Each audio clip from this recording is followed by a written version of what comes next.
Good morning, everybody. It is Wednesday, August 20th, and we are here for a board of directors meeting.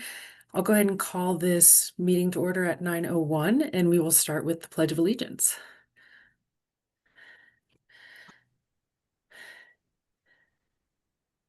I pledge allegiance to the flag of the United States of America and and to the republic for which it stands, one one nation, nation, under under God, God, indivisible, indivisible, with with liberty and and justice for all. justice for all. Thank you. So our next call to order is the agenda review and approval. If we want to go ahead and look that over, and I'll accept a motion. I move we accept the Motion made agenda. to accept the agenda by Kohler. Okay, we've got a motion on the floor. Do we have a second? I'll second. Okay, so that is approved. Now we are going to. Nicole, you Oh, have to I'm vote. sorry. All in favor, signify by saying aye. Aye. Aye. Opposed? That passes unanimously. Now let's move on to the LPEA safety moment. All right. And I'll turn that over to Jerry.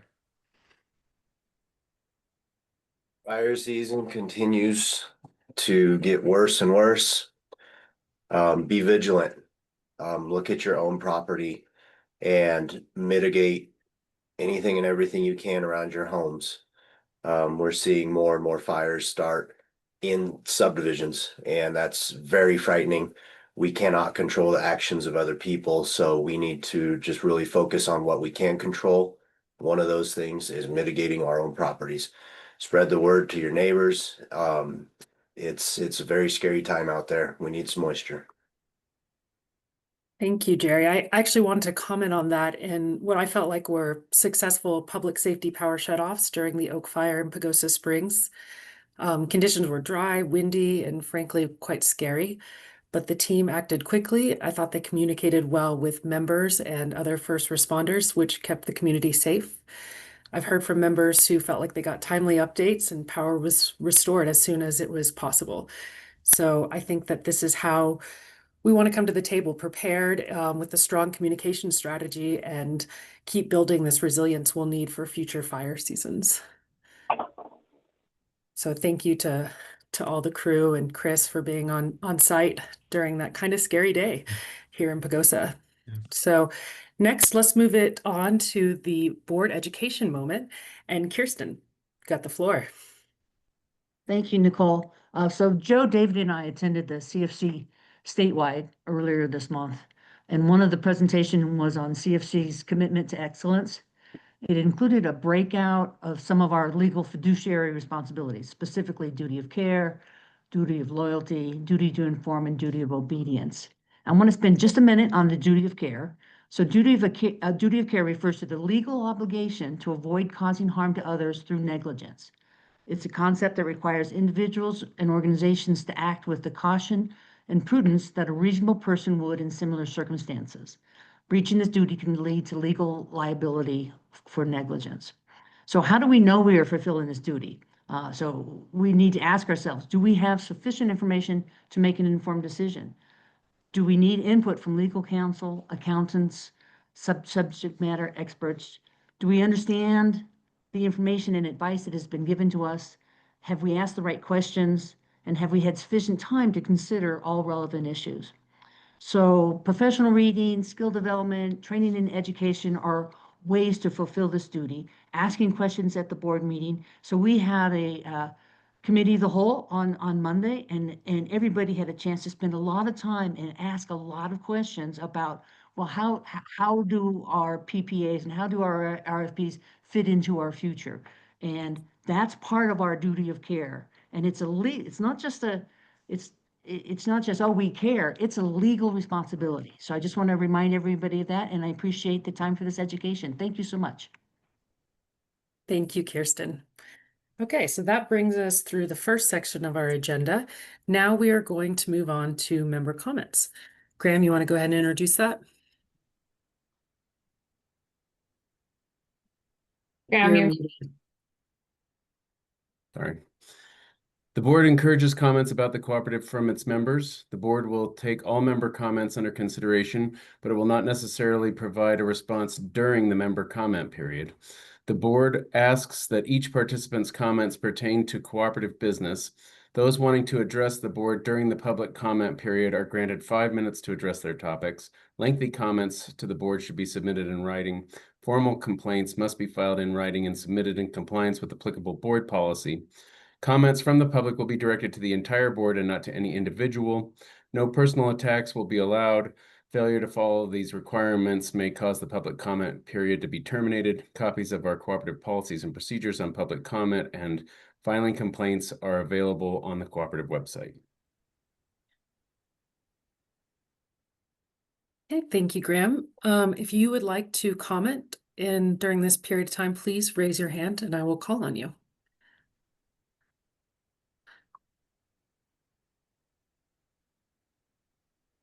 Okay, we've got Miss Kelly Haggerty. She could be promoted, please. I think you can hear me now. Is that accurate? Yes. Okay. Well, thank you. Thanks for always having these moments. It gives us a chance to share what's on our mind, these public comments sections. I've submitted a policy 108. I think it's on your agenda, or at least I received an email from Nicole to suggest you'd be discussing that today.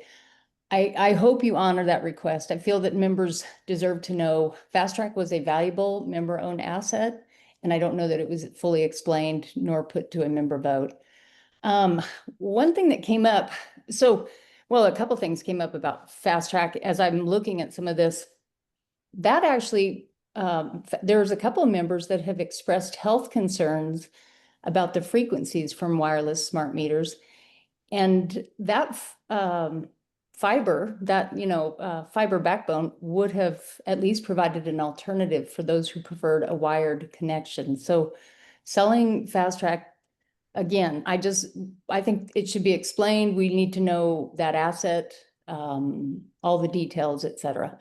One thing else too, the reason for selling Fast Track was that apparently LPEA had suggested it was outside of our scope.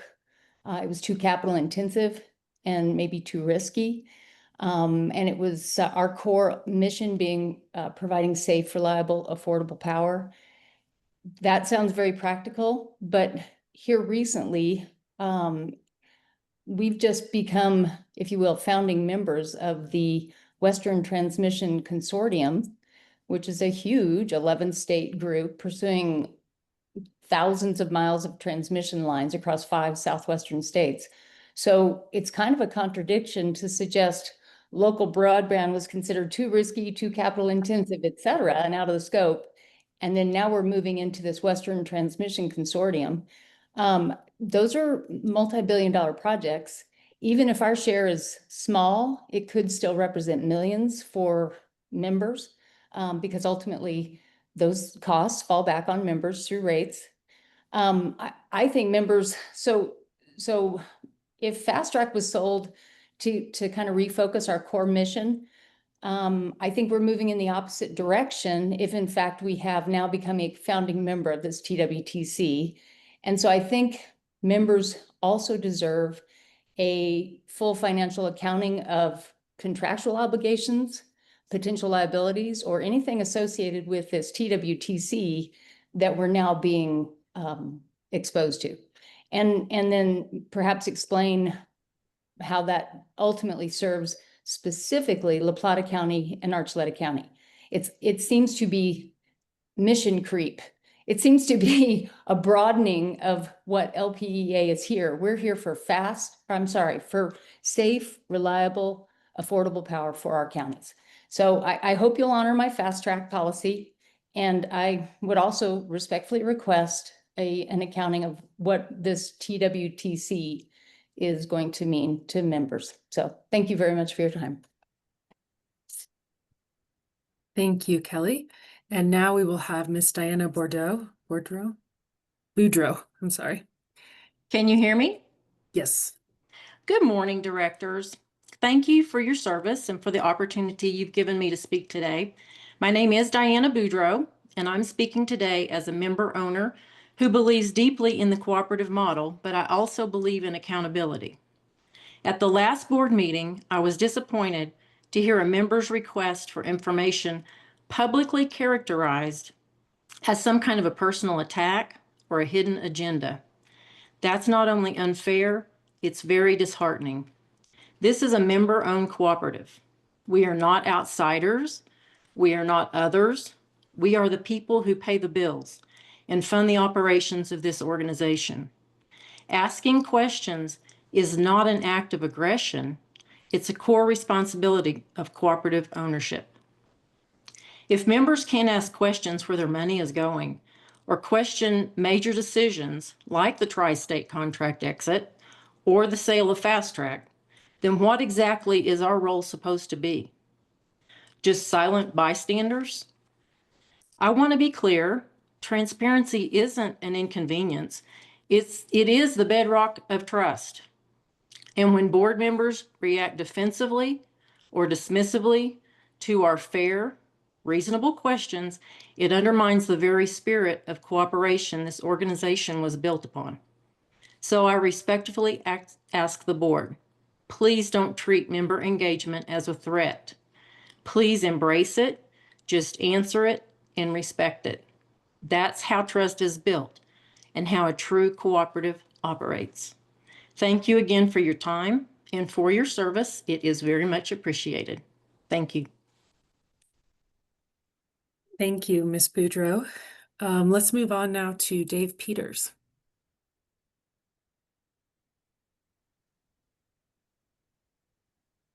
Can you hear me now? Loud and clear. Okay. Good morning, and thanks to the LPEA directors and LPEA staff for your service. I'm an LPEA member in District 3. So in the June 30th Durango Herald article on LPEA, it included statements from 2 LPEA directors. I was both humored and disturbed by one of the director's statements. One LPEA director advanced concerns the amount of money put into the campaign for LPEA director candidates this year. And that was an action, that action threatened to change the control of the board. That's kind of funny, as San Juan Citizens Alliance donated over $43,000 in cash to campaigns between 2020 and 2024. We know there were in-kind donations not reported. That's a significant amount of money given there were not many district elections during that period of time. In 2 years, there was only one district election, another, there were none. Those contributions were to ensure LPEA board control did not change. Well, it seems that the shoe is on the other foot now, and one LPEA director doesn't like it. I find it interesting that on LPEA's website, you can no longer find campaign finance reports on contributions. On a more serious and concerning note, that same director singled out an individual and company for their campaign donations. This sends a chilling message for future elections.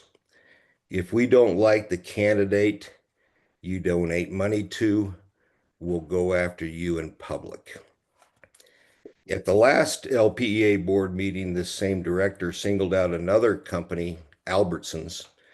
In this case, the hypothetical claim is Albertsons could put $1 million into future elections and then might have the ability to influence lower electrical rates for their store. Albertsons management is now aware of these statements. Finally, some of you who were candidates this year probably participated in the LPEA candidate Zoom forum sponsored by the local Democrat Party. You might have noticed that same director put some unprofessional criticism in the chat room about candidate Dusty Mars. The events I just summarized do not help the public's image of LPEA and tend to reflect poorly on all LPEA board members and could potentially lead to future legal action against LPEA. I suggest the board work to correct this type of conduct. Both the board and the members have powers under the bylaws that can be used for this. Thank you for listening. Thank you, Mr. Peters. Let's go on to Deborah Scheisler.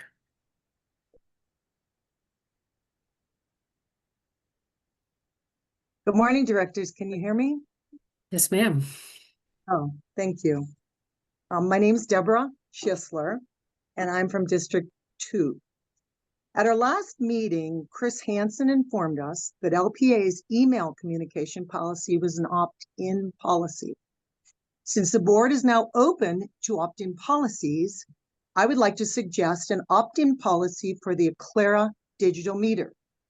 These new green technologies have a dangerous and dark side, producing a phenomena called supraharmonics, aka dirty electricity, that is not being monitored, and the current elephant in the room. The power sources create current and wave distortions in the 2 to 150 kilohertz frequency range. Both the FCC and ICNIRP admit that these frequencies are biologically harmful. Dirty electricity affects everyone, some more than others. It can enhance the development of EMS, electromagnetic sensitivity, a condition recognized by the ADA that is accumulative and progresses with continued exposure. It could be compared to a severe allergy like peanuts and shellfish when one is severely affected by EMS. I was one member of a team that fought for the opt-out in 2013 due to the electromagnetic fields emitted by these meters. We then went about our way, complying with the terms of the agreement. I have read my meter every month for over a decade without fail. I have a safe analog meter. Therefore, it was extremely disturbing to learn that Policy 215 can force a digital meter on my home.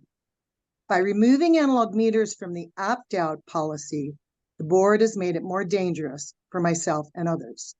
This policy was changed by the board without any input from members.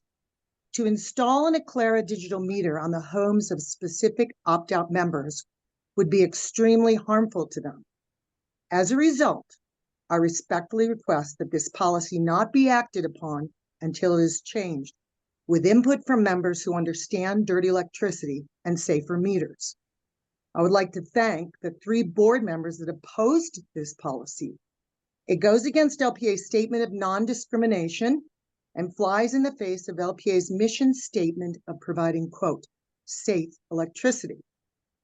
LPA needs to address this dirty electricity issue not only for the safety of our members, but also for the health of our grid. This dirty electricity endangers our grid and increases as technology advances. The distortions can heat up and damage circuits, increase power losses, and compromise our utility distribution systems. The DER microgrids are the backbone of this new energy, expected to increase globally 75% by 2030. These assets contribute to emissions and can deem devices inoperable, causing interruptions in hospital equipment and transportation control systems. This has been a huge learning curve for power companies, but many are stepping up. Equipment is now available to measure these once invisible emissions and mitigate grid disruptions that cause dirty electricity. Choice of safe utility metering has become so important to Colorado citizens that an opt-in rather than an opt-out smart meter law, HB 25-1175, has been passed, taking effect September 1st, 2025. Customers served by large power companies will now be choosing their electric meter. I'm suggesting that until this dirty electricity issue is resolved, LPA members should have the same choice. These meters should be an opt-in and certainly not forced on people that have health conditions related to these emissions. I'll follow up with a letter stating my request and in turn request a reply from Tim Wheeler or Kirsten Skian, 2013 board members, within the 30-day established guidelines concerning Policy 215 and my opt-in request, along with a reading of the reply at the next board meeting available according to the guidelines. As members and owners, we want and need answers. 10 seconds. Dialogue encourages that. Would the board consider a dialogue session in lieu of comments? Board members receive over $1,200 when attending a 5 board meeting. minutes. Dialogue akin to the annual meeting would open up lines of communication and give the owners more bang for their buck. Comments alone are like talking to a brick wall. Thank you so much. Thank you, Ms. Schisler. Now let's go on to Bridget Walsh.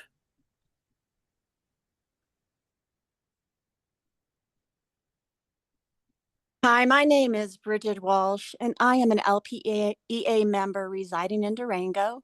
And yes, thank you for hosting these open forum meetings. I'm still trying to understand the move toward partnering with Mercuria. That being said, I would like more information regarding LPEA's decision to partner with Mercuria, a large for-profit company, and the broader move toward large-scale solar development in our region. Before finalizing the partnership with Mercuria, what other options were considered? Given that we live in the San Juan Basin, one of the most energy prolific areas in America, I would like to know what due diligence studies were conducted to compare the Mercuria partnership with other potential options, such as natural gas generation. Were these studies performed by independent consultants, Mercuria, or in-house by LPEA members? Can LPEA members access the results of these studies, including any statistical reports or comparative analysis? Specifically, I'm interested in seeing data that supports the viability of a 2,000-acre solar farm as an extended duration electric generation source compared to a natural gas-fired, clean, efficient, and reliable local source using San Juan Basin fuel with contracted storage for backup and a robust natural gas transmission system. Additionally, I'm concerned about the reliance on federal subsidies for solar projects. Solar power has historically received a 30% investment tax credit, and according to the EIA, federal support for renewable energy cost taxpayers $15.6 billion in 2022, with even higher levels in 2024. Given that solar technology typically supplies power only about 25% of the time, I would like to see how these subsidies and capacity factors were factored into LPEA's decision-making process. And when, if these subsidies are removed, how does this economically impact LPEA members with this solar project? I respectfully request access to these reports be available to all members, and all due diligence studies and comparative analysis conducted prior to Mercuria partnership move and future economic studies should federal subsidies be removed. Thank you for your attention to these important questions. I'm submitting them in writing and by email, and I look forward to your response and to greater transparency for all LPEA members. Thank you, Ms. Walsh. Now I see one more hand, Emily Frogen. Great.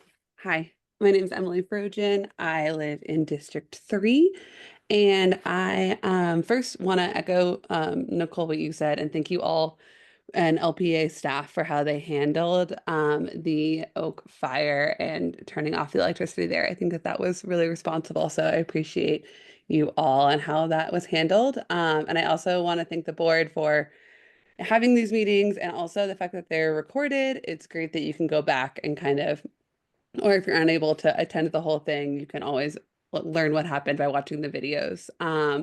And I just want to show some support that I want to for the partnership with Mercuria, and I want to urge LPEA to move towards more solar. I'm not sure how many folks have seen the Bureau of Land Management just came out with a new reasonable foreseeable development study for the San Juan Basin. And it said that the basin was depleted, and this RFD actually accounted for more solar in the region. So I think looking at the most up-to-date information coming out from our public lands managers on energy development here is a really responsible way to move forward and looking at our local energy supply. So I definitely want to encourage you all to look at that RFD and yeah, look for more solar here locally. And I think on that note, it would be great to get a member update on the RFP process. I know that some of that's confidential, but when looking to the future of our power supply, I think it'd be a lot of us are curious as to where LPA is looking after this bridge period. So I look forward to kind of maybe hearing an update on that. Thank you. Hey, thank you, Ms. Frogen. And I do want to take an opportunity to comment to some of those comments. First, I'd like to talk about the fast track sale, which obviously we still get a lot of questions about that. And I'm happy to say we've now been cleared to share the book value from our counterparties.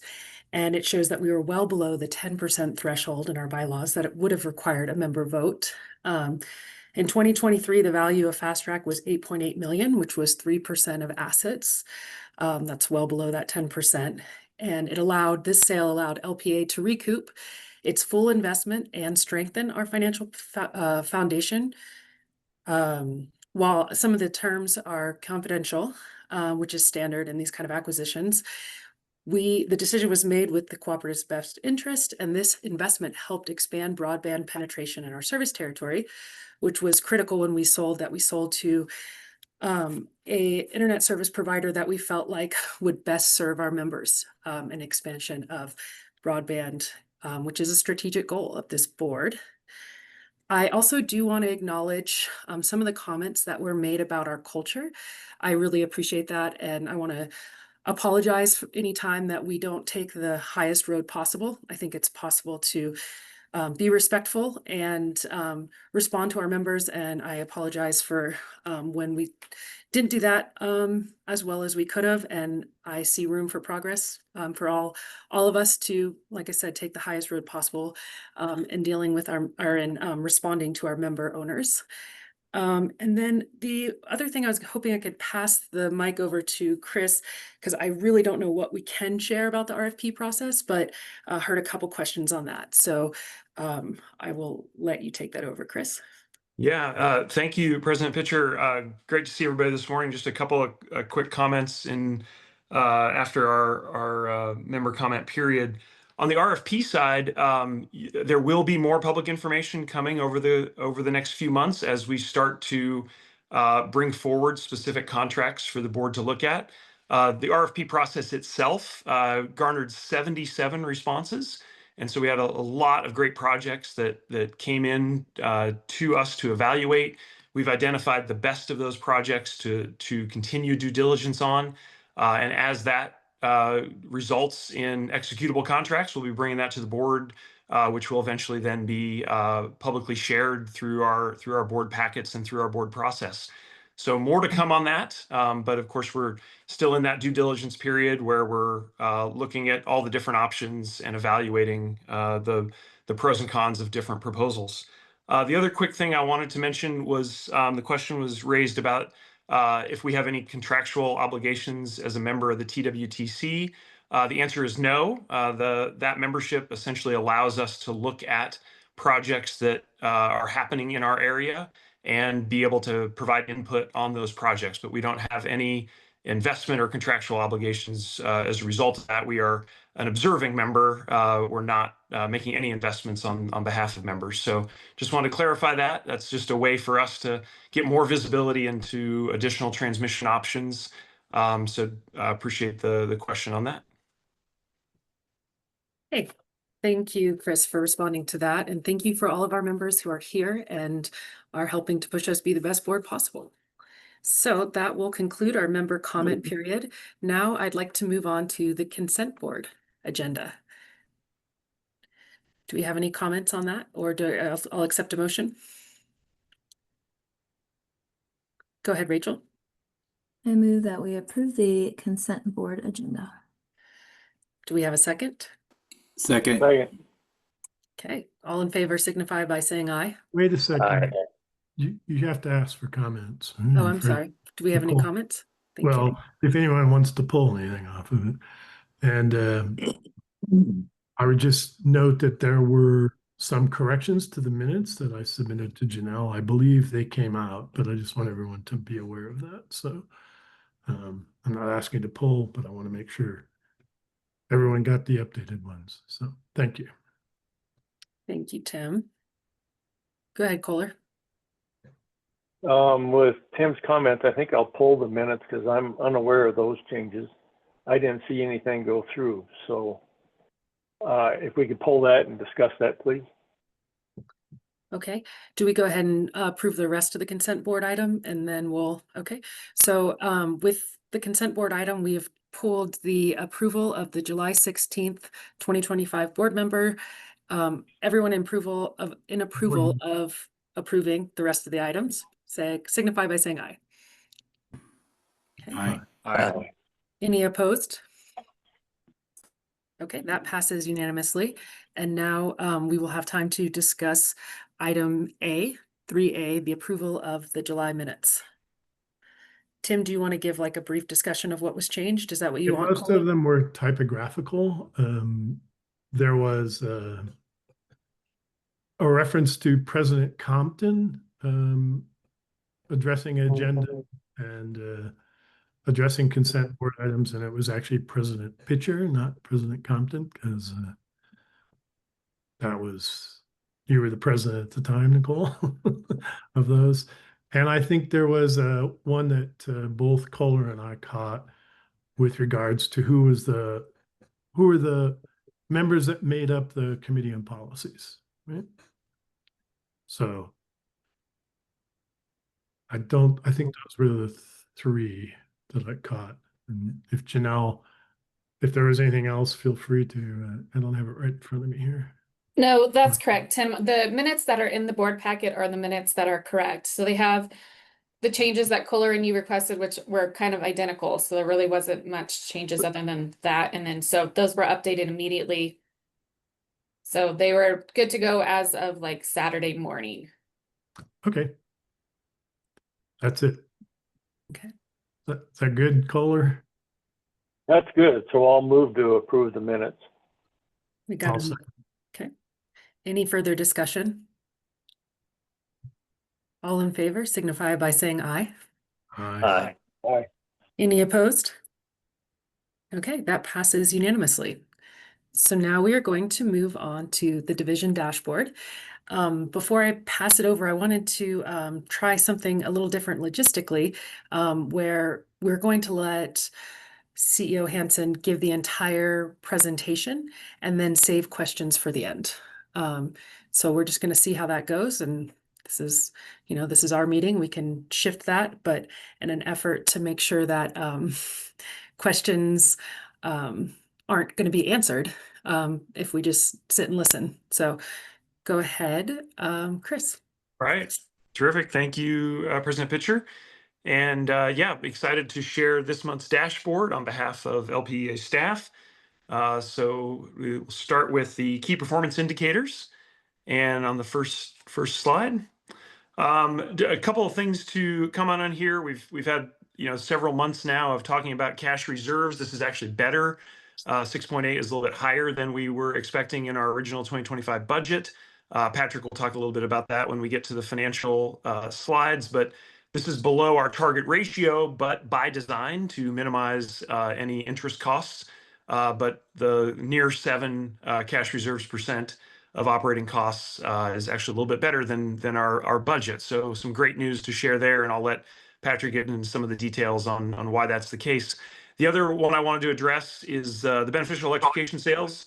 We're a little bit under where we targeted. I think the good news, though, is that we've got a couple of developments that I think will show steady improvement in our BE sales as we go into the second half of 2025. The first one of those is we've 2 new superchargers have opened in our territory. If you've been to the new REI facility, there are Rivian superchargers there that are up and running, and we've got those connected. The other one, if you're downtown near the transportation center, you'll see that the Tesla equipment has been moved in and is ready for installation. Those should be energized here in the next 60 days. So we've got essentially 2 new very high capacity superchargers available, one Rivian branded, one Tesla branded in our service territory. So we're expecting some additional sales from that.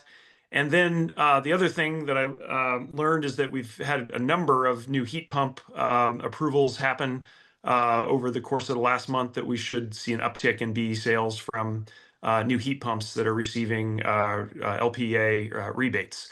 So a little bit under there, but a couple of nice factors that I think will continue to push that up over the second half of the year. All right, let's go on to the second slide. The thing I really wanted to call out here was the ongoing effort we've had inside the company around using AI tools.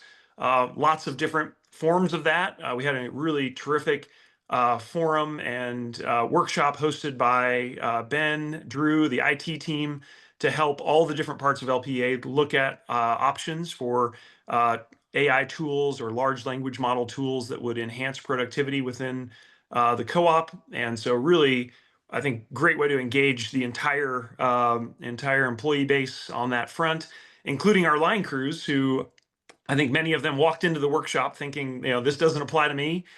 We had some great examples of how they can use that to speed up the creation of their work plans for the week and for the month, et cetera. So some really great progress there on learning how to better utilize these new large language model tools and do so in a safe way that protects our data, of course, and prevents any cybersecurity issues. So I just wanted to call that out, and kind of a new effort that we're looking at within LPEA. All right, let's move on to the next slide. Wanted to highlight here the installation of electric fencing around 3 additional substations. You'll see that at the bottom of the page on the left-hand column. As you may be aware, many of our outages around the territory are caused by interactions with critters, raccoons, squirrels, birds, etc., that are causing issues with our equipment. And one of the ways to mitigate that are things like raptor protection devices. You've seen those on many of the poles around the territory. The other strategy that we're employing is to upgrade our fencing and protection around our substations. Of course, our transformers, extremely valuable and very hard to get. We don't want any damage there. So we've upgraded on a priority basis substations to try to reduce any problems with animal interaction with our equipment. And we were able to complete 3 more of those during the month of July. So really good progress there. And I think the other exciting one to mention here is the helicopter work that we did at Silver Pick near Purgatory Resort, and we updated infrastructure from single phase to 3-phase, and we needed a helicopter support to do that because of the topography.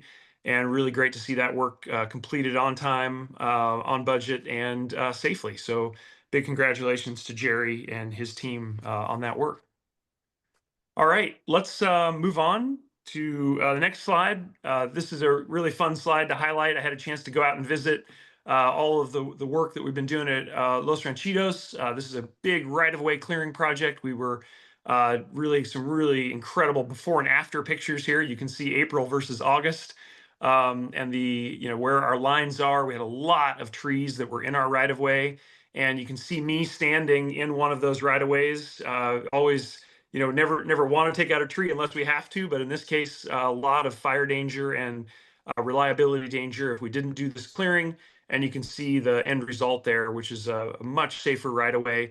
The good news for our members is that we were able to get some state support for this work. We had a $50,000 grant from Colorado Department of Natural Resources, and use that to quickly get this work done. And we think this is a great template for other high priority areas in our service territory. I want a quick shout out to Tim Wheeler, and this is near his neighborhood, and we had some great communication with the HOA in Los Ranchitos, and appreciate Tim's help with the outreach to make sure that we had great communication with all the members in that area as we did this work. But pleased to report on that work being completed and improving our fire safety in that part of our territory. All right, the next slide is some pictures. There's a few of the things I've mentioned. You can see the helicopter here and prep work for the Silver Pick operation. Some really great imagery from that project. You know, helicopters, of course, are not cheap, but there are certain instances where that is our only option to get the work done. And kind of fun to look at the results of that as we completed that upgrade of that line from single phase to 3-phase. All right, let's head on to the next slide. The picture here is my chance to visit the Vallecito installation. As the board is well aware, we were able to complete the 10-year power purchase agreement with Ptarmigan Resources for the output from the Vallecito Dam and from that hydro generation.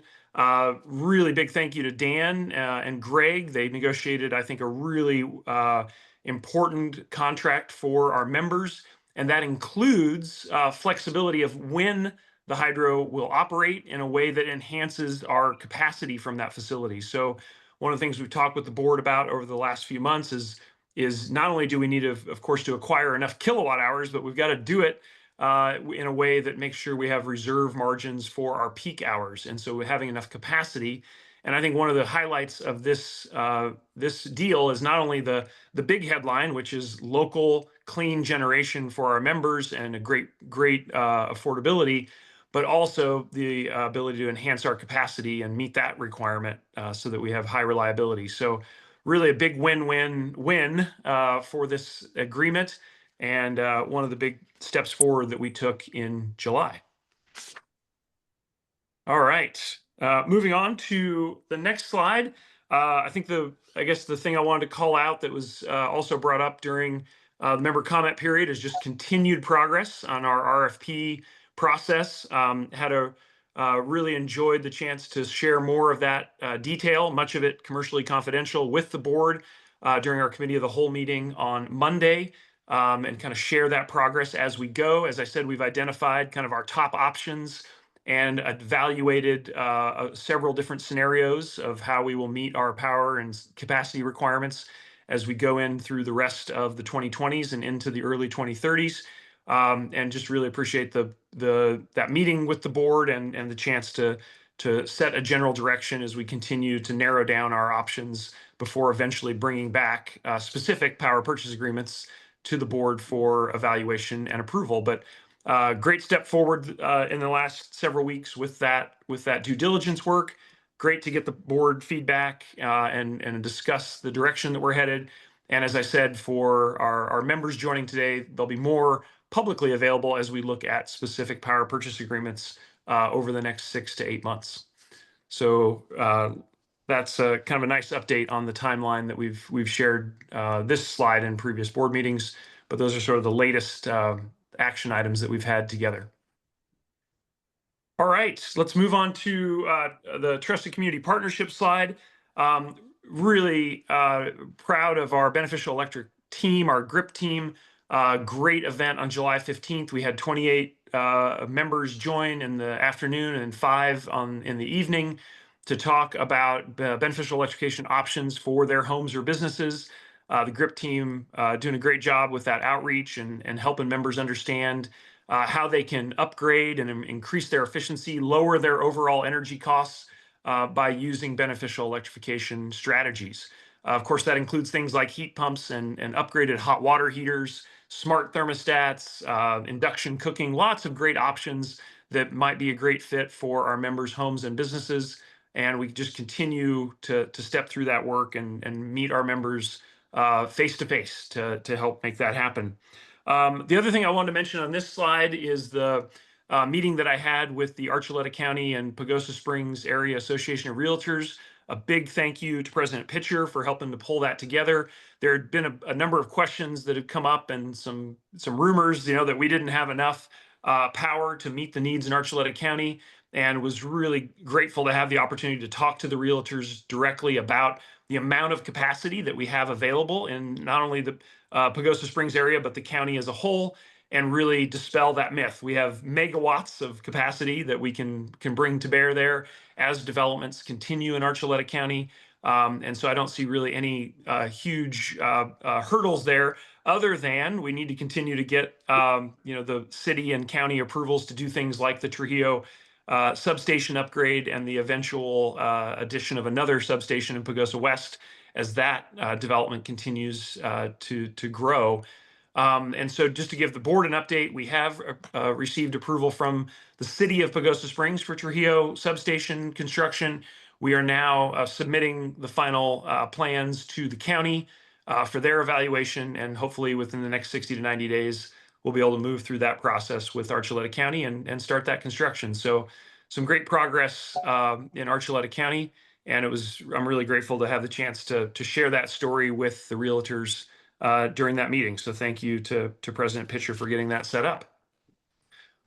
All right, that brings us on to our financial health slide. I mentioned a couple of the factors here on our dashboard, but let me pause and turn it over to Patrick to see if he wants to add any more detail. Morning, everybody, and thanks for the opportunity to share the July financial performance. July was a solid month. We had operating margins better than budget by approximately $290,000. That was driven by primarily operating expense savings to the tune of about $400K better than budget. Gross margins were worse than budget by about $98,000, and that was driven by a little bit higher than forecasted cost of power. And on the operating expense side of the equation, those savings were driven. You will see transmission expense was one of the line items that was driving a lot of that performance. I need to stress that that is basically timing variance by about $150,000. So we'll expect that to normalize. Tree trimming, the way that is being treated, we have grant funding that was coming in, and the way that we're treating that for accounting to recognize that pending grant, it will hit the operating statement a little later in the year. So we should expect that positive variance to reduce by at least $150,000 for timing variance. On the sales end of the equation, July kilowatt hours sold were 1% better than budget or forecast for residential segment, and revenue was better by 2%. Small commercial was off by kilowatt hours sold, down by 5%, and revenue was off by 6%. And then large industrial sales were off by 5%, with revenue being off 1%. But revenue was still slightly, really close to budget, I should say. Little bit under, but generally a very strong performance for July. As Chris spoke, our cash position did improve significantly, and it's significantly better than we forecasted. The team has been very good about managing this. Cash management, there are a number of things that are ahead of us that we are in a little bit more defensible position on our cash management, meaning we're avoiding a little bit of borrowing costs, knowing some of the future obligations that we have ahead of us. We also have our credit rating, so bolstering that cash position and total liquidity is part of that strategy. So July performance was strong. So we will get to the end of the slide deck, and I'll be open for questions if anyone has any at the end of the presentation. Thanks. Great. Yeah, thanks, Patrick. Great summary. Appreciate you going into some detail there to share some of the different segments and how they performed in July. Yeah, we just have one more slide to go, and then looking forward to questions and conversation. Wanted to highlight a couple of important items on this slide. The first is the mutual aid agreement with Farmington Electric. Really so happy to get that finalized. I've been working closely with my counterpart at Farmington Electric. Hank Adair is the CEO there at Farmington Electric. And I really see this as the first step of many in how we can cooperate and share resources and save both systems money. And I think the mutual aid agreement really represents the first of many steps in that direction. We also share equipment with them and rent equipment from each other so that we don't have to necessarily buy lower utilization capital items. So that is a great way to save money for both systems. And we're looking at things like sharing capacity and energy resources into the future as a way to save costs for our membership and the same in Farmington. So really great to get that inked and finalized, and see that, as I said, as a first step among many areas where we can continue to cooperate. Also wanted to highlight the second item here and around the battery rebate application, and would like to turn that over to Dan for a little bit more detail on that item. Yeah, I just wanted to, give you an update on our battery rebate program. It's been very positive so far. We've had a lot of new batteries get deployed to our system that I really feel would not have happened otherwise without these rebates.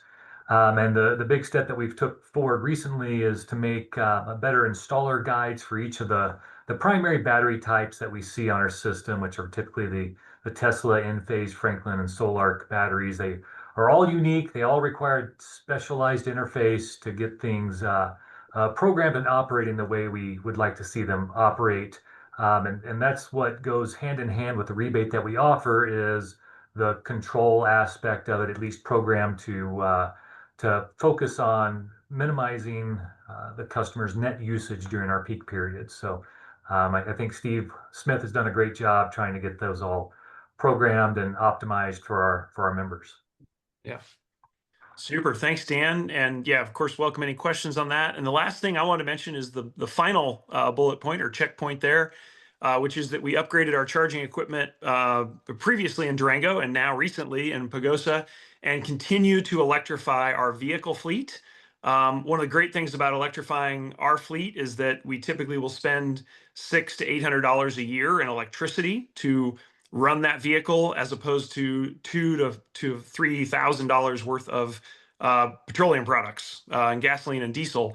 So really terrific chance to reduce operating costs for our fleet. And we continue the electrification progress across both Pagosa and Durango offices. So just wanted to share that incremental step in that larger multi-year work that we're doing to electrify our vehicle fleet and lower our operating costs and save members money as a result. So with that, appreciate you letting me run through the highlights of July 2025 and very much looking forward to any questions the board might have.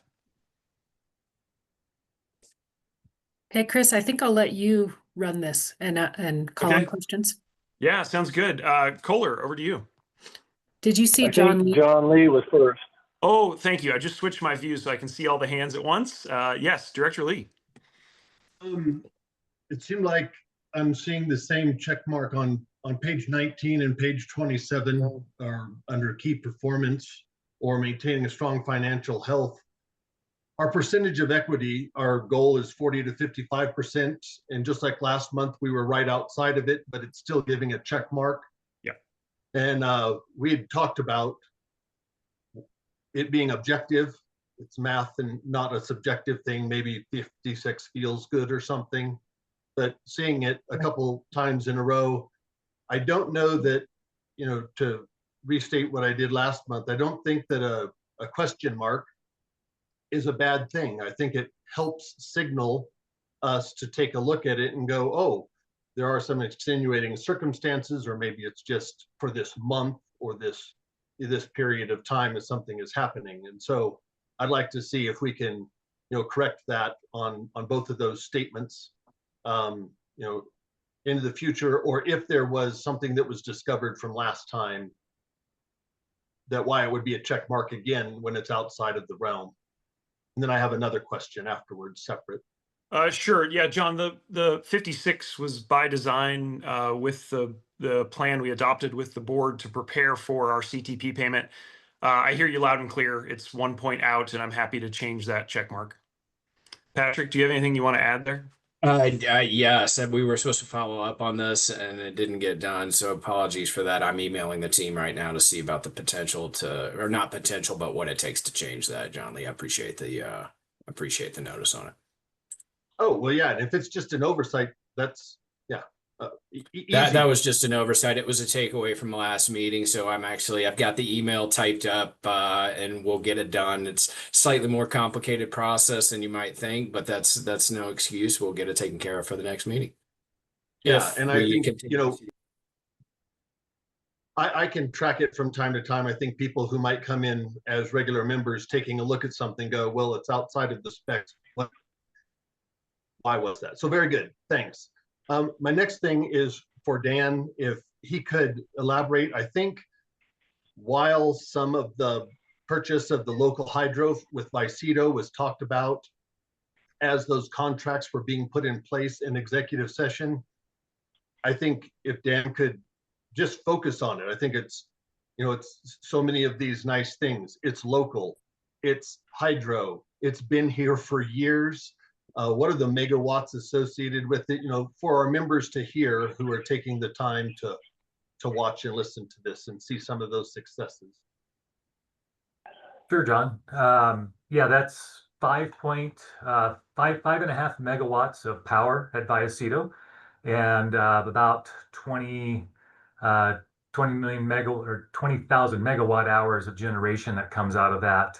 Primarily a summer asset. It's a run of the river.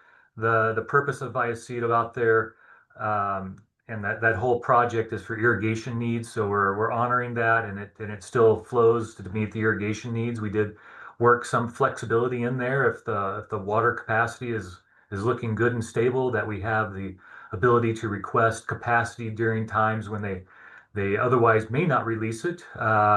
It'd be a small amount that wouldn't impact the overall operation of that irrigation. Were there other things that you were looking to get out? I think you hit the primary ones. It's local. It's been there for years. We're extremely happy to be able to have this directly as part of our portfolio. It's been part of Tri-State's portfolio in the past, but that didn't go just to La Plata Electric. It went to all the Tri-State's members.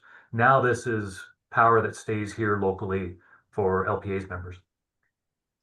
Yeah, Dan, I just wanted it framed up. I think it deserves that type of little bit of extra focus. And then I think for some folks, could you expand a little bit on capacity? I understand it, but I think that was a little bit of a, you know, when we get an engineer like you that can talk to an operator that's here, I think that was a coup that we got out of it. Yeah, it's a wonderful thing. The key thing about capacity is you have the power when you need it. It's not just kilowatt hours anymore. It aligns with the times at when we need it. And LPEA is a wintertime, nighttime peaking utility. And so obviously a hydro can run 24/7. A hydro at Vallecito normally wouldn't run during the wintertime, but obviously we still have summertime demand. Like I said, we do have that flexibility if the snowpack is looking good and they think they're going to have to be releasing additional water in the springtime, that maybe we can take advantage of some of that during the wintertime. So we just have a good line of communication open. It's, as you probably are aware, Vallecito recently changed hands from the Obermeyer family who set that up, and their will and desire during this whole time was just the local community asset that it is. Thank you so much for that attention to detail, Dan. All right, Kohler, I see your hand next. Yeah, I was talking to a gentleman the other day. He works at a car dealership, and he bought a brand new Kia, an electric Kia, and the rebate or subsidy, whatever you refer to it as, was $21,000 on that car. And I was really kind of surprised by that. And I said, man, that must help push a lot of cars. And he mentioned that is going to be completely stopped at the end of this month. So my question is are we projecting a slowdown on EVs? And also, does that affect our budget with electrifying our own fleet? Yeah, great questions, Kohler. So the federal incentives go away September 15th. So that's $7,500 for consumers to purchase an electric vehicle. I think what we're seeing in the market data is that there are a lot of people working to take advantage of that before it expires. The state incentive, however, doesn't change. And so that it does wind down over the next several years, but that state rebate remains in place. LPEA is able to take advantage of that. We have been able to use that for several of our electric vehicle purchases. And, as we look out into the future, of course, we'll reevaluate with, whatever programs are in place. But I just wanted to share that, we did make some purchases this year and continue that step-by-step progress to electrify our fleet. 21,000 sounds, I'm not sure where that number comes from. The federal incentive is at 7,500, and the state incentive adds about 4,000 onto that. So not sure how that person got 20,000 plus, but I think it's more around 10 right now. Okay, I'm going to find out, but thank you. Yeah. That's all I have. All right. Thanks, Kohler. Brad, I see your hand next. Yeah, thank you, Chris. Bayfield implemented water restrictions yesterday due to the water levels in Vallecito. Will water levels in Vallecito affect our ability to receive power off of that facility? Want me to take that, Dan, Chris? go ahead. Yep. Yeah, so Vallecito and Lemon, we purchase power out of both of those, and they're very contingent upon the water levels that are in those facilities each year. So it is, like I mentioned earlier, it's considered run of the river. So if the river isn't running, or essentially the water level isn't there, yes, we do not get the energy output from that. But we have several years of data, so we know the highs and lows and what to expect there. And that's the beauty of the Mercuria contract, is that that's what takes up the slack. So if, we'll use the lower cost Vallecito product, of course, whenever we can, and take every bit of that we can get. And when it's not available, then we'll have a backstop power supply to fill those gaps. Great. Well, not great this year, but thank you for that. I know that it does at Powell. Those are very at risk when water is low. Next question is, do the higher temperatures affect our cost of transmission? Having these really hot days of summer, does it affect our cost for transmission? The transmission rate right now from Tri-State is a fixed rate. So no, and that wouldn't, the higher temperatures don't impact that. Of course, it may impact the overall current carrying capacity in the line, but they have plenty of contingency within those lines, so that doesn't impact it either. And even in the future, with an SPP type of arrangement, there would be no correlation to temperature, other than we would have higher demand. And the higher our demand, the more our sales. So we have the revenues coming in to cover the extra costs that are associated with the transmission peak. Great. Yeah, and Brad, I would just add the temperature allowance on the lines. There's a really large amount of margin for transmission lines to take into account ambient changes in temperature. Arguably, they're too big. In fact, there's a lot of work happening right now for something called dynamic line rating, where they actually tighten those tolerances to get more capacity in existing lines, because the safety margins are probably too high right now. But yeah, the status quo is there's lots of margin based on air temperature. Great. Couple of last things. Thank you, Chris, for working with Farmington on this mutual aid. I think that's going to be critical in our area, and I think it's going to really help in the long run with LPEA and Farmington. But I look forward to more movement there, and so I would just say thanks again, and I think that's a pretty big goal looking forward. And then back to Dan a little bit on batteries. I really am feeling more and more like batteries are a critical part of keeping our costs down to customers. And I would hope that we can get good information out to our members of how beneficial batteries are for our system here. And I think that that's a message that we should work on, how important batteries are going to be. Point taken. That's all. Okay, thanks, Brad. Joe, I see your hand next. Yeah, three questions, not real complicated. Can you give us some examples on the AI tools, like how they could be used, and something a little more specific to understand how that's going to work? Sure. Yeah. So we've been looking at different options for different parts of the business. I mentioned some surprised looks from our line crews as they started to understand how they might use it in their day-to-day work. It could be as simple as using a large language model to say, hey, what's my work plan for the week? And you give it, input of the different aspects of upcoming jobs, and then it assembles a work plan for you very quickly. So that's kind of a simple example. We've also been looking at it to analyze different data. So what's the correlation in LPEA's territory between temperature and usage in a particular category, right? There's lots of analytical things that it can do that much faster than if we did it by hand, so to speak. So yeah, I would say we're tiptoeing in. We're being very careful about how we use these tools, but there's lots of ways that it can speed us up.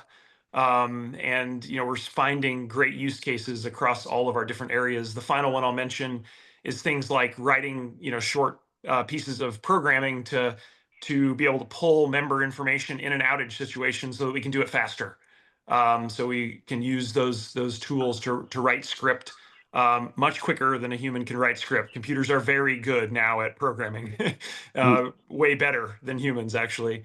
They don't make coding errors, and so yeah, lots of ways we see productivity and efficiency enhancement by using these different tools. Great, thanks. And on the Los Ranchitos project, great project. Are there other subdivisions? I know that there are several other subdivisions in that area specifically. I just wonder if we're getting inquiries from other subdivisions, and are there any plans for kind of large scale projects like this?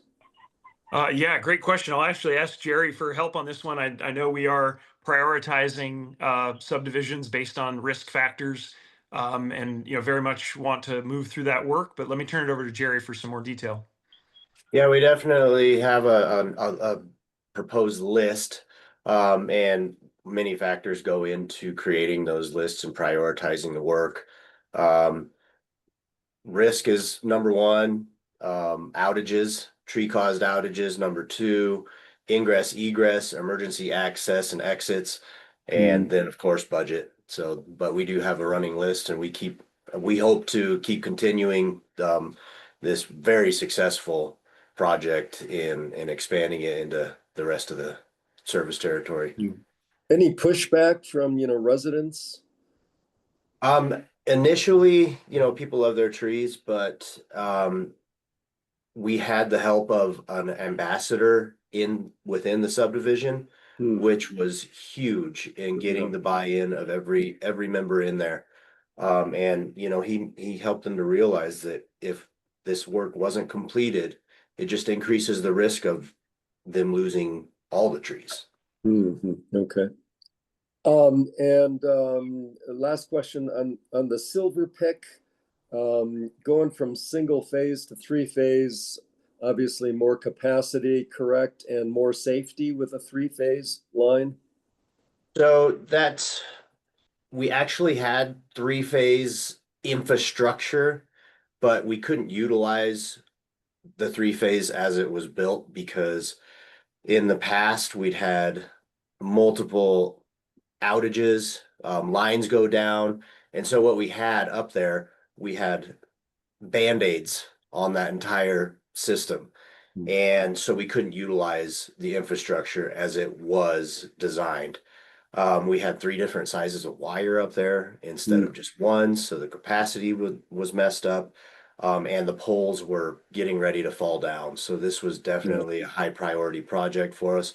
Now we can use that existing line at its full capacity and loop feed anything if we have issues up at Purgatory, switch things around. So that was a major project to get done.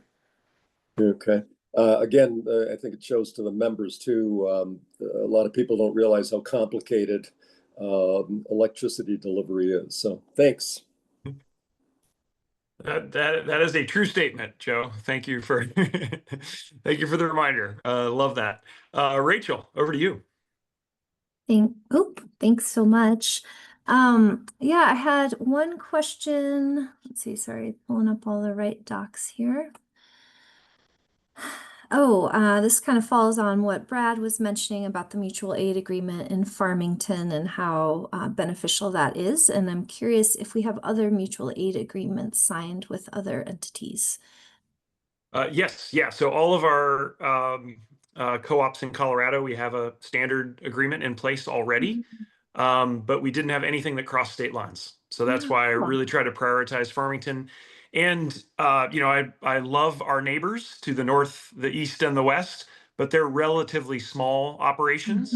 Farmington is slightly bigger than we are, and so it's a much they've got more capability, more equipment, more crews, and so getting that mutual aid agreement provides us a lot more help in an emergency than our existing mutual aid agreements. And so it's not an either or; it's an and. But the other thing I'm struck by is that the topography, the weather patterns. Farmington, if something bad hits us, right, it's normally different than what's going to happen in Farmington. So there's kind of a covariance, nice risk profile there. If you think about the coincidence problem. So Farmington was a great step for us and ready to go. Great. I have two other questions. One of them, Nicole brought this up. I know we cut off electricity, and she had great response from community. I'm curious what staff saw from y'all's and on how that operation works, knowing that we will have to cut off power most likely. Yeah. Well, yeah, I appreciate that question. And so I do want to clarify for the board just kind of a definitional issue. So public safety power shutoff, PSPS as it's known by the acronym, is a sort of proactive measure to reduce risk in a hazardous situation. So you take a red flag day and various factors, and you say, hey, we need to proactively de-energize the line to reduce a fire risk. So that's really how we think about PSPS. In the situation that happened near Pagosa, this was actually an emergency power shutoff because the fire had already started, and then we were reacting to that situation to de-energize lines to make sure that first responders were safe, that citizens were safe in case there was any damage to a line. So just to kind of separate the two for the board's understanding, emergency power shutoff and PSPS are slightly different things. Same result, you turn off the line, but for different reasons. But let me turn it over to Jerry to see if there were any other pieces of feedback he heard through our membership. All the feedback we got, people are super grateful for the actions that we take in our partnerships with first responders and emergency personnel. We work very closely with emergency management entities during these times because power could potentially run water sources or communication sources for them. And so we don't want to be shutting anything off if it's going to affect the way that they operate in their emergency procedures. Awesome. Thanks for that clarification and also the nuance. And then my third question, Chris, this just had to go reflecting on some of the things we've been hearing from folks during public comment. And I think it's slide 8 that shows that kind of community power or whatever it is diagram we have.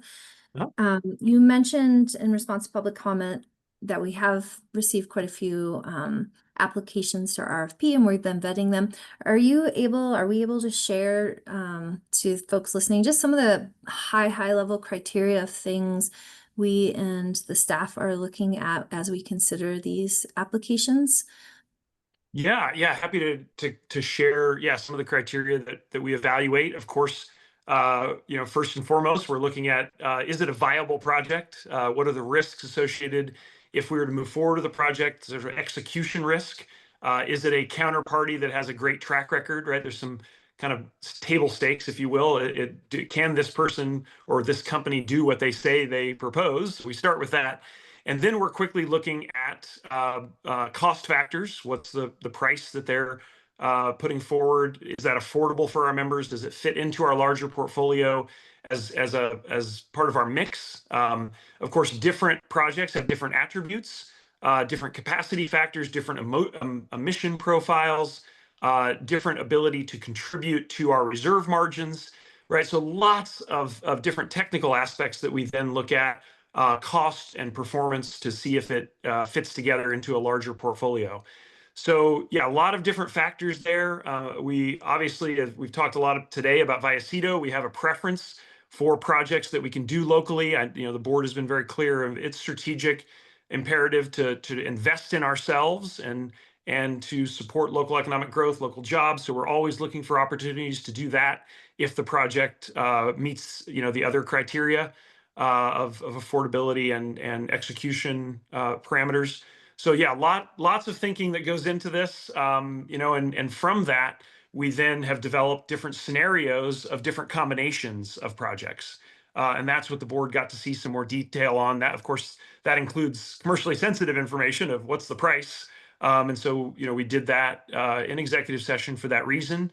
But that's really how this process kind of works step by step. As we asked for proposals, the RFP process, we got 77 of them back. There were many that rose to the top that we then started looking at different scenarios of combinations to meet our needs in the near term, the medium term, and of course, always looking out into the next decade of need. So those are some of the broad brushstrokes of the factors we're looking at, and happy to let Dan add anything that I might have missed. I was just looking at our presentation that we gave, and I think something to highlight is that every one of the portfolios that we're evaluating, first and foremost, have to meet the GHG requirements that we have to meet for the state by 2030, and meet our resource adequacy. That we have the capacity needed plus the reserve margin. And those are the basic criteria, and then it was generation optimization and flexibility too is a couple other things that we can add in there, and our ability to operate things in a flexible manner and optimize things in a cost-effective manner.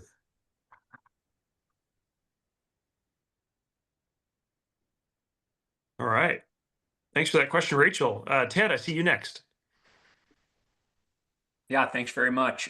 These are mostly kudos with respect to the two Bs, broadband and batteries. I'll start out with broadband. Thanks for continuous updates on how LPEA is pursuing our strategic goal in broadband and keeping track of not only like our actual pole attachments, but the contractual and negotiation work that we're doing with those ISP providers. I think it's really moving the needle forward, and we are doing what we say we want to do. I'll also sort of provide an optimistic data point.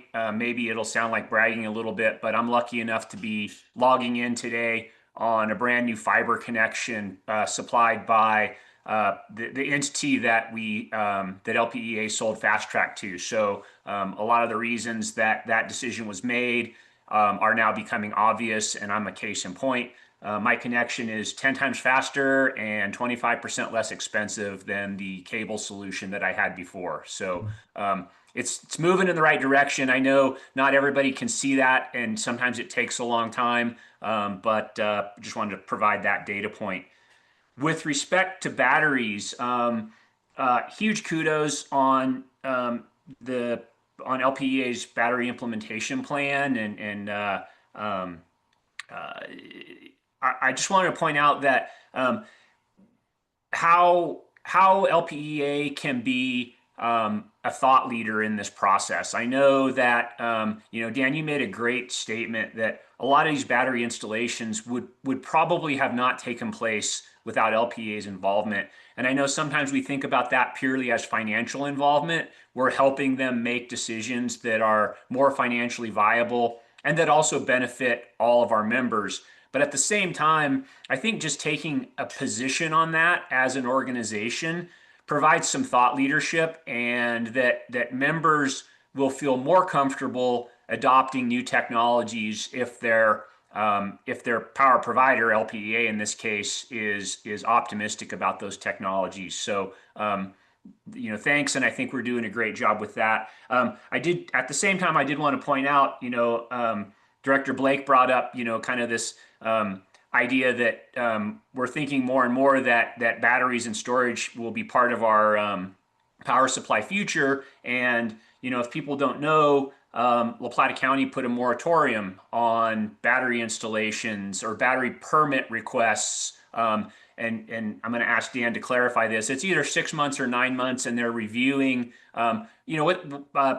relevant safety issues, I would say. But it is a little bit of a hurdle for us to roll that forward, and I was hoping that Dan could provide a little more clarity on that, where it does get in the way and where it doesn't get in the way, and are we tracking their progress, and are they on track to get this done in 6 months or 9 months or whatever the time frame was. And that's all I have. Thanks. Okay. Thanks, Ted. Yeah, over to you, Dan. I know you've been tracking this closely for us.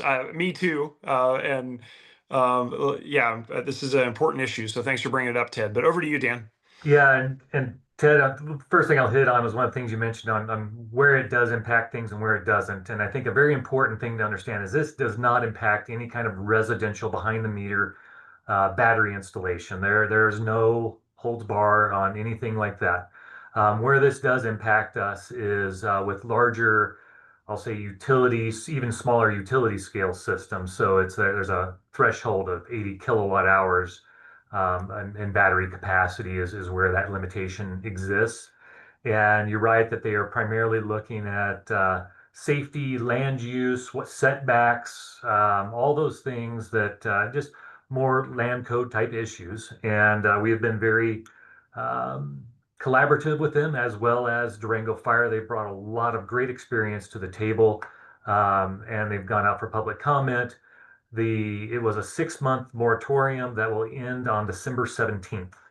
And where this impacts us is that although a lot of the ITCs for batteries have been extended where it may not look like this could impact it very much, what does change is the domestic content requirements and other items that make a system more expensive if you don't start construction in certain years. So if we don't start construction in 2025, the system gets more expensive. And then if we can't start it in 2026, it gets even more expensive yet. So we are trying to get everything lined up. So once this moratorium ends, we can act very, very quickly within a couple of weeks to officially start the project is where we're headed with that. They are, all indications I've gotten is that they are where they need to be as far as the timeline goes. They could get something done before December 17th, but I don't expect it to extend past December 17th. Super. Thank you. All right. Dusty, I see you next. Yeah, thanks. So back to the fire piece, do we have, and this might be a question maybe for Patrick, do we have cost trended relative to fire mitigation, or is there some way we can break that out over the last 2 decades? Like, how reliant are we on those grants? And then I know for those of us that were here in the early 2000s, we had that big Missionary Ridge fire and the Black Ridge fire, which was pretty significant. So I'd like to see kind of how our financials were impacted from those events, and then what that kind of means for us maybe going forward. Just a curiosity piece for me, I guess. I'll do a quick preamble there and then turn it over to Patrick. So the board is going to see some more information on that as we go through the 2026 budget. This has been an area of increased investment and spending. We are not reliant on grants. Our current spend is above $2 million in this area. So just to put the $50,000 grant in perspective, it certainly helped us do that project in a cost-effective way and reduce the impact on overall member costs. So it was great to get the grant, but I want to assure the board, we're not slowing down, waiting for grants. This is, table stakes for us, significant investments in fire mitigation, and we've increased our vegetation management budget, for example, over the last couple of years to meet this moment. But let me turn it to Patrick to see if there's more detail he'd like to add. Thanks for that, Chris, and appreciate the question, Dusty. Yes, we do track these. It's an aggregate of capital and operating expenses. So happy to put a report together for you. And then for, looking at some of the more recent incidents, some of the recent fires that we've experienced, we did experience some damage. Looking at some analysis on what that total damage was, what the parameters of the fire were, we are digging into some of that. We're sensitive to that team being responsive to the issue on the ground first, but we are looking at that analysis as well. So I'm happy to follow up with some data for you. Great. Thanks, Patrick. All right, Kohler, over to you. Yeah, back to batteries. Yesterday I did attend the CFC webinar, and one of the takeaways I got at the very end of it is they were projecting the price of batteries of going up. And the reasoning behind this was the materials that were required are completely dominated by China. They control well over 50% of it.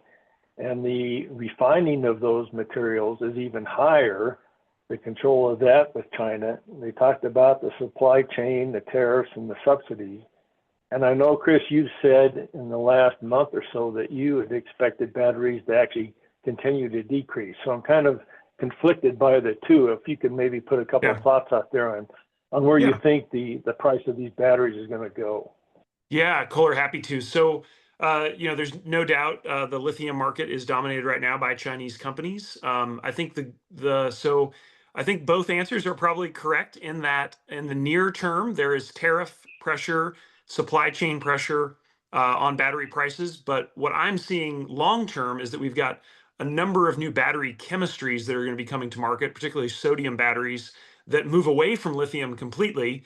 And there's no supply constraint on sodium. So it's pretty easy to get those materials. And so in the medium and long term, I continue to see big price drops in the cost of battery storage. And in fact, there's new EV and grid storage batteries that are going to be coming forward that look to reduce the current cost by about 50% on a kilowatt hour storage basis. So, it's going to be some market tightness in the next 12 to 24 months because of tariffs and supply chain issues. But in the medium and long term, I think there's a very strong case to be made for continued rapid declines in battery prices. So I guess I would say maybe both CFC, they're highlighting some short-term factors that are very real for us, but longer term, massive downward pressure on prices. And that new technology you're talking about, that's pretty much utility scale, right? Is it kind of the same for a home battery? Yeah, I mean, a lot of overlap there. So it's interesting because the massive scale up in investment here was really led by the EV industry. Now that has scaled globally, that is causing great amount of spillover into the utility and at-home battery prices. And so, I'm just seeing kind of across that whole market. If we think about the global storage market, there's downward pressure because of those advances in new chemistries and new battery types. And that's why I'm feeling pretty optimistic that we'll see continued drops there across all three of those markets: residential, EV, and grid scale. Thank you. Appreciate it. Yeah, great question. David, to you. Yes, on Dusty's request for Patrick for vegetation management, what we're doing for fire mitigation. Also, if you could add the price of the Vipers and the install of the Vipers, that's part of our fire mitigation. And that'd be nice to see how much money we spent also, so we'd get a cumulative on our fire mitigation resilience that we're putting money into our system. So I'd appreciate having everything that we can think of put into those numbers. Yeah, David, we will certainly do that. And I would add it also is things like our some of the investments we've made in remote sensing and drones and the technology. That's another good AI example of how we're using advanced modeling to evaluate all the images we're collecting, right? So there's lots of different ways that we are performing fire mitigation, and we'll get that into kind of a single view for the board so you can see how that's changed over time. I appreciate it. Thank you. Yeah. Thanks for that question. Tim, see your hand up. Yeah, I just, thanks. This has been really informative. A lot of good discussion here. But on the financial health slide, I just, is it worth pointing out the CFC credit line approval? Yes, but it happened in August. So we were we capture everything that happened in July. We're always 2 weeks I suppose behind. But yeah, great point. We have received approval from CFC not only for our CTP instrument, but also for the Power Vision instrument, which helps us fund our capital projects over the next 5 to 10 years. So yeah, I appreciate you bringing that up, but you'll see that very much highlighted in the next board packet. Just to tack on, line of credit restructuring was also approved. Not to brag, but might as well get that in there. Yeah, that's right. We were 3 for 3. So great work to Patrick and the whole team, because it really was, all the different parts of LPEA pulling together, getting information, and Patrick cranking away on almost, I don't know, infinite versions of the financial model as we kept updating and getting the best information in there. So great job to the team to get that work done, and appreciate that question, Tim. Yeah, I would just note also, this comes about because of the performance, financial performance. It's not just relationships, it's the track record that we have of sound financial management at this co-op that leads to the successes Patrick just outlined there. So I think that's kudos to the staff that run this organization a lot. So, thank you. Yeah. Well, just Chris, if I can have just a second, Yeah, I think that's a poignant statement. And Kirsten's opening remarks about fiduciary responsibility and the board's role in that's very poignant, and it's absolutely feeds into the trust that lenders have. No one's giving out money just on a faith and a handshake, right? So the management and the conversation that happens at these board meetings is really productive and puts in a good position to do what we need to do. So I second that. All right. Thank you, everyone, for great discussion. I see no more hands up, so I'll turn it back over to President Pitcher. Hey, thank you for that. And I do welcome offline any feedback on if you kind of like this way of conversation on the dashboard or the previous way. So reach out to me, let me know what you think. I do want to make a comment. I appreciate how much conversation was spent on batteries, and just to make sure we keep that idea open to the broader sense of storage, because it doesn't just have to be batteries to get the same kind of solution. I really am interested on what Dusty keeps pushing with gravity wells.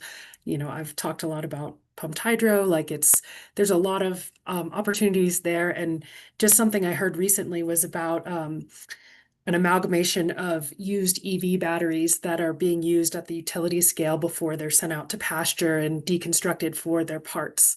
So that's, there's so many opportunities, and it's just such an exciting time to be thinking about these energy solutions. Okay, so that is the end of our dashboard, and now I'm going to do a 10-minute break. So it's 10:33. Let's meet back at 10:43. Okay, so it is 10:44, and we are going to keep moving through the agenda. We are now at board action agenda item 6 on our agenda, and we're going to start with a committee on policies update. So John, if you're with us.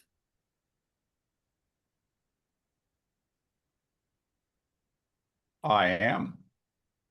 Yeah, so not much of an update yet, but I think we're going to have some good stuff coming. We actually had 2 meetings in the month of July, which was sort of a one-off situation just for timing. We covered discussion. We had substantive discussions around policy 105, which we're going to get into a little more today, 107, public safety shutoff discussions.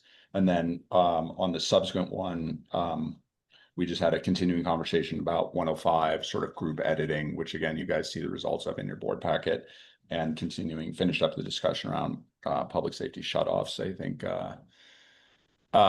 we should start seeing some new and interesting stuff coming out of the committee in the next couple months, but nothing notable to report beyond that.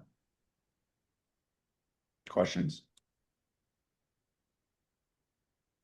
And I just note I did circulate copies of 105 for non-committee directors to have input on, and I did that in 2 formats for those of you who are new to the process and tend to access our documents through an iOS device like an iPad or an iPhone. Sometimes those red lines don't show up on these shared documents, so I sent you PDF that has those red lines, so you can email me back and I will incorporate your comments into the shared document if you can't access the shared document. Otherwise, the shared document is the preferred place for comments, and the committee will consider the non-committee member comments on Monday's committee meeting.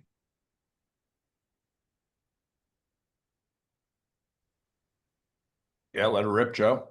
Yeah, just wondering, maybe for Drew, I use my LPEA iPad for basically almost everything I do for the co-op, and as Graham just noted, I don't get the red lines in here. Is there any way to change that, Drew, or fix that? Yeah, I think like Graham mentioned, I think opening the PDF is probably your best option for that. Yeah, and but we can't edit the PDF. I mean, if we have comments on the PDF, we can't do that. Yeah, I struggle with something similar, Joe, when I'm on the road for something and I get legal documents from our outside counsel working on this, and so I have to ask them to provide it to me in a PDF where I can review it on the phone and get them an email back. I know it's cumbersome. It's not the way the system is designed to work, but it's sort of Microsoft and Apple continuing inability to play nice with each other after 50 years. So yeah, I've never seen a better solution either. They just thanks.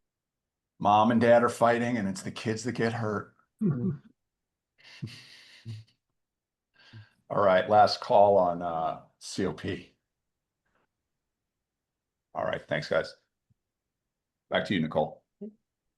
Thank you, John. So next we're going to move on to the Finance and Audit Committee update, and I will pass that over to Treasurer Wheeler. Yeah, thanks. Sorry, I was a bit delayed getting back. So I put the report for the Finance and Audit Committee meeting in the packet. There was really no recommendation coming out of any recommendations coming out of the Finance and Audit Committee meeting. It was mostly discussion, updates, review, and really no action. So it's in the report. So if anyone has questions, I can try to answer them or point to Patrick to help me answer them if you have any. Joe? Yeah, thanks for including the kind of the summary of what went on in executive session there. That was helpful. And as far as David and Kirsten and I went to that CFC program a couple weeks ago. Are our financials, and I'm sorry if I'm getting ahead here, but will our financials, just how they're presented and stuff, will they look, significantly different, come April 1st? Is there going to be changes on that, or are they going to be easier to read maybe, or anything like that?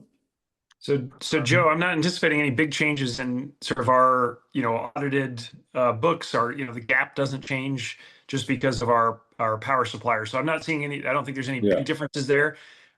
It's likely that Patrick and I will have recommendations on our KPIs. We think there's some other ways that we could evaluate our KPIs given the change in our business model or our business strategy.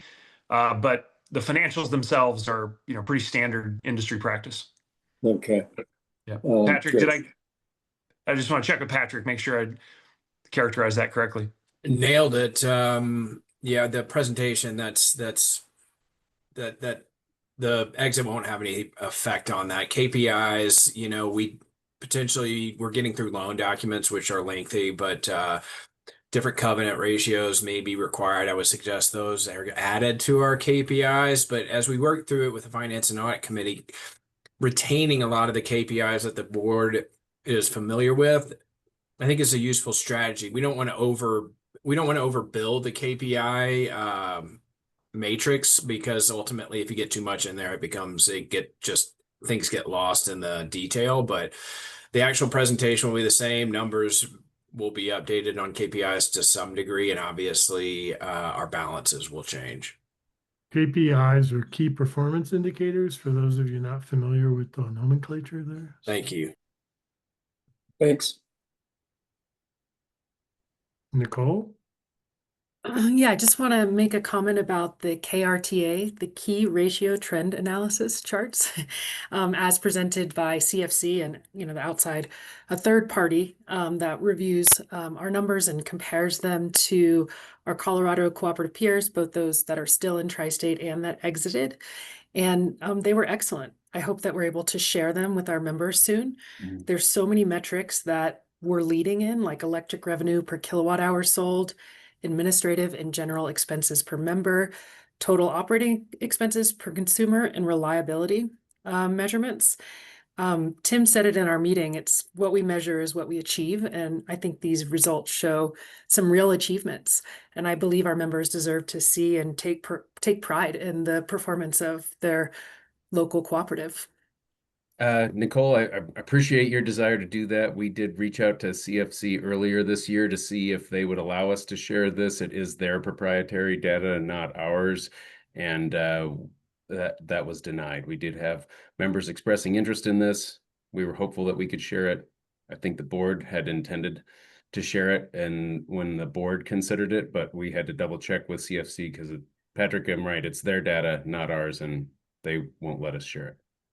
They have definitely communicated that, and we're trying to find some creative ways to maybe get some of this information out there without breaching that request from CFC. So we are working on that. I mean, CFC, I think, is hesitant. A great deal of their hesitation comes from the fact that they don't want to be arbiters between questioning members and individual distribution co-ops, right? Because they become the third party. So we've got to be sensitive to that, but we're going to do everything we can to share it because they are something to be proud of. Nicole, I totally appreciate you bringing that up. And however we can get some transparency, we will do our best to fulfill and stay within our legal obligations. So appreciate you bringing that up. Yeah, thanks, team. And it's so unfortunate. It's another one of these areas where I want to answer members where they're at, and it's comes back to this saying, trust me, I got to look behind the curtain, and it's good. So any opportunity we have where we can instill trust by showing how we're doing, let's do it. Let's see. Let's push and see where we can do that because our members are definitely asking for it. I did, just as an aside, compile some data that comes from our audited financial statements and did some comparisons against inflation that I shared with Patrick. And sort of what Patrick said, there may be creative ways to get some of that information out there that is not reliant on using proprietary data. And so maybe there will be some things that we can get by looking at our own financial performance against things like inflation, Colorado level inflation and costs. So yeah, we're continuing to try to find a way to address those types of questions. Thank you. Rachel. Thanks. And this is actually a follow-up question for Patrick on KRTAs. And I was looking in the folder and kind of reading through all of those, and I was trying to figure out what data sets they're comparing our performance against. I know there's the state line and then I think national line. Power supply is one of them, which is those are tri-state members. Okay. Yeah. Because I was trying to figure out if it's like every single co-op across the nation and every single co-op across the state, or if it's more comparable co-ops to our size. The two benchmarking choices that we made on that were for the state, and then the power supply line is for our tri-state peer group co-ops. So, and essentially anybody who's required to file a Form 7 is going to be included in that metric for the state. Okay. Which is going to be all distribution co-ops, whether they participate with tri-state or not. So you're going to have your DMEAs in there, your Kit Carsons, right? And then the overall tri-state group. And we did discuss those benchmarks are not perfect. Kirsten, actually, I appreciate her bringing that up. And so you always want to take benchmarks with a grain of salt because service territory is different. There's so many factors that can play into that. So that's kind of general qualifier on what you're looking at, but those are the two that were in those graphs.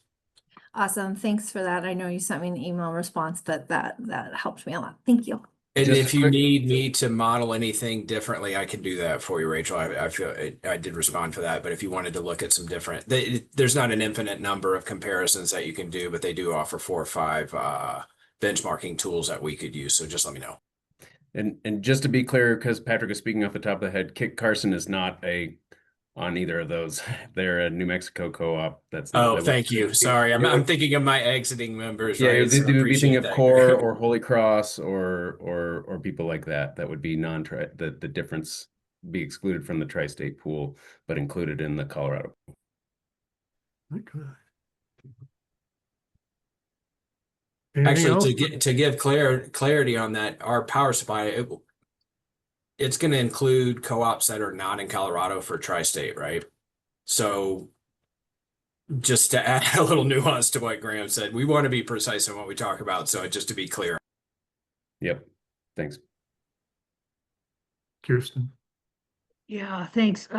Rachel, one thing that CFC highlighted at their summer program was that this is median comparisons always. And so you can do the first quartile and the third quartile and such. So how they do it for Colorado State, so there's 22 co-ops.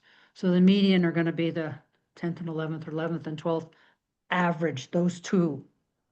That's it. So that cuts off the tops, that cuts out the bottoms. It's only those two in the middle. And depending upon, when we kind of look at our structure, or, we're one of the bigger co-ops, so those are all those things you need to keep in mind. They're great tools, and we just need to make sure we use them as tools and not as dictates. And that we understand kind of all the caveats that are involved with them. Thank you. Anyone else? Questions on the PAC report? All right. Thank you, Nicole, and the board members. Yeah. Thank you, Treasurer Tim. We are going to move now on to item C in our board action agenda, and this is going to be looking at our 2026 board meeting schedule and the board election timeline. We have 3 actions that we're going to be discussing, and I think I should hand it over to Graham to run this part of the meeting. You bet. Thanks, Nicole. Yeah, so we have, want to make sure that we're ahead of the curve, that we have everything in place, that we have the outside resources contracted and necessary in terms of the third-party appointment. And so you can see the suite of documents that we've presented. This is largely based on past as prologue here. We have, you'll notice a lot of similarities with previous years. Our cadence of alternating virtual and in-person meetings, our extension of the March meeting until later in the month to accommodate spring break, things of that nature. So correlation of the May meeting with the annual meeting, etc. Ted? Yeah, I'll go ahead and make a motion to approve resolution 2025-11, setting the 2026 Board of Director meeting dates. Do we have a second? Rachel seconds. All right, I'll open it up for discussion. See Kirsten's hand. I'd like to make a motion to amend the meeting dates to accommodate 8 in-person meetings and 4 virtual meetings, which would be a 2/3 ratio, so that we can have more. So that's it. That's the amendment motion. Do you have any the virtual meetings that you would recommend substituting? I do not. I would have to rely on staff for recommendations on which would be best with their workload in mind and availability of the room and such as that. Okay. So the motion is a general motion to have 8 in-person, to amend this to have 8 in-person and 4 virtual meetings. Do we have a second for that motion? Second. John Lee seconds. Okay. So now that subsidiary motion is up for discussion. Tim? Yeah, I would suggest that we make the November, which is currently virtual, in person. That's actually, we did that last year because that's usually when we approve budget. So I'll give at least one specific. I think you changed from last year. The board meeting following the annual meeting, also in person. I think that's already made change because that's when we elect officers. I think these are 2 areas where we have it. I don't necessarily support just a blanket. It has to be 2/3, 1/3, or whatever like that, because I think there are good reasons to continue to have some virtual meetings, but having to do with both staff efficiency, access for members, cost cutting, it's less expensive. So, but I think in terms of what are the key ones where we really want to be in person, I think budget and obviously election of officers. So I don't know if that has to be made as a motion. I would look to you or. I mean, so I think right now we can have the pending motion would be to have 8 in person and 4 virtual, and we can note from your participation in the debate that you suggest that one of those should be November. Okay. It's probably the best now. Sounds John? good. Yeah, I would vote no to Kirsten's amendment. I think it doesn't serve anybody well to force people to be in person at this point. I think there are some real advantages to being in person, but I think given the amount of effort that we're spending on COWs and strategic planning in person, we've more than made up for that. And since our board meetings are largely the bulk of it is us just sort of getting through routine matters, I think a lot of the value of being in person has been made up by those additional meetings that we're doing that we weren't doing even a couple of years ago.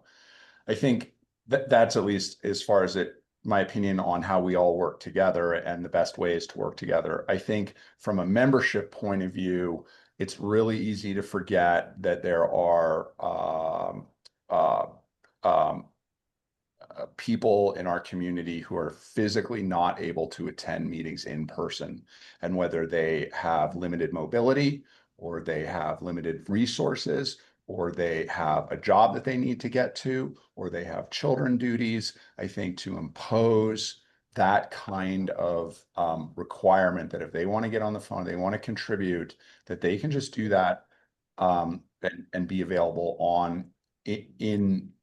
by a virtual meeting. And the important point on that is that they're meeting on a level playing field.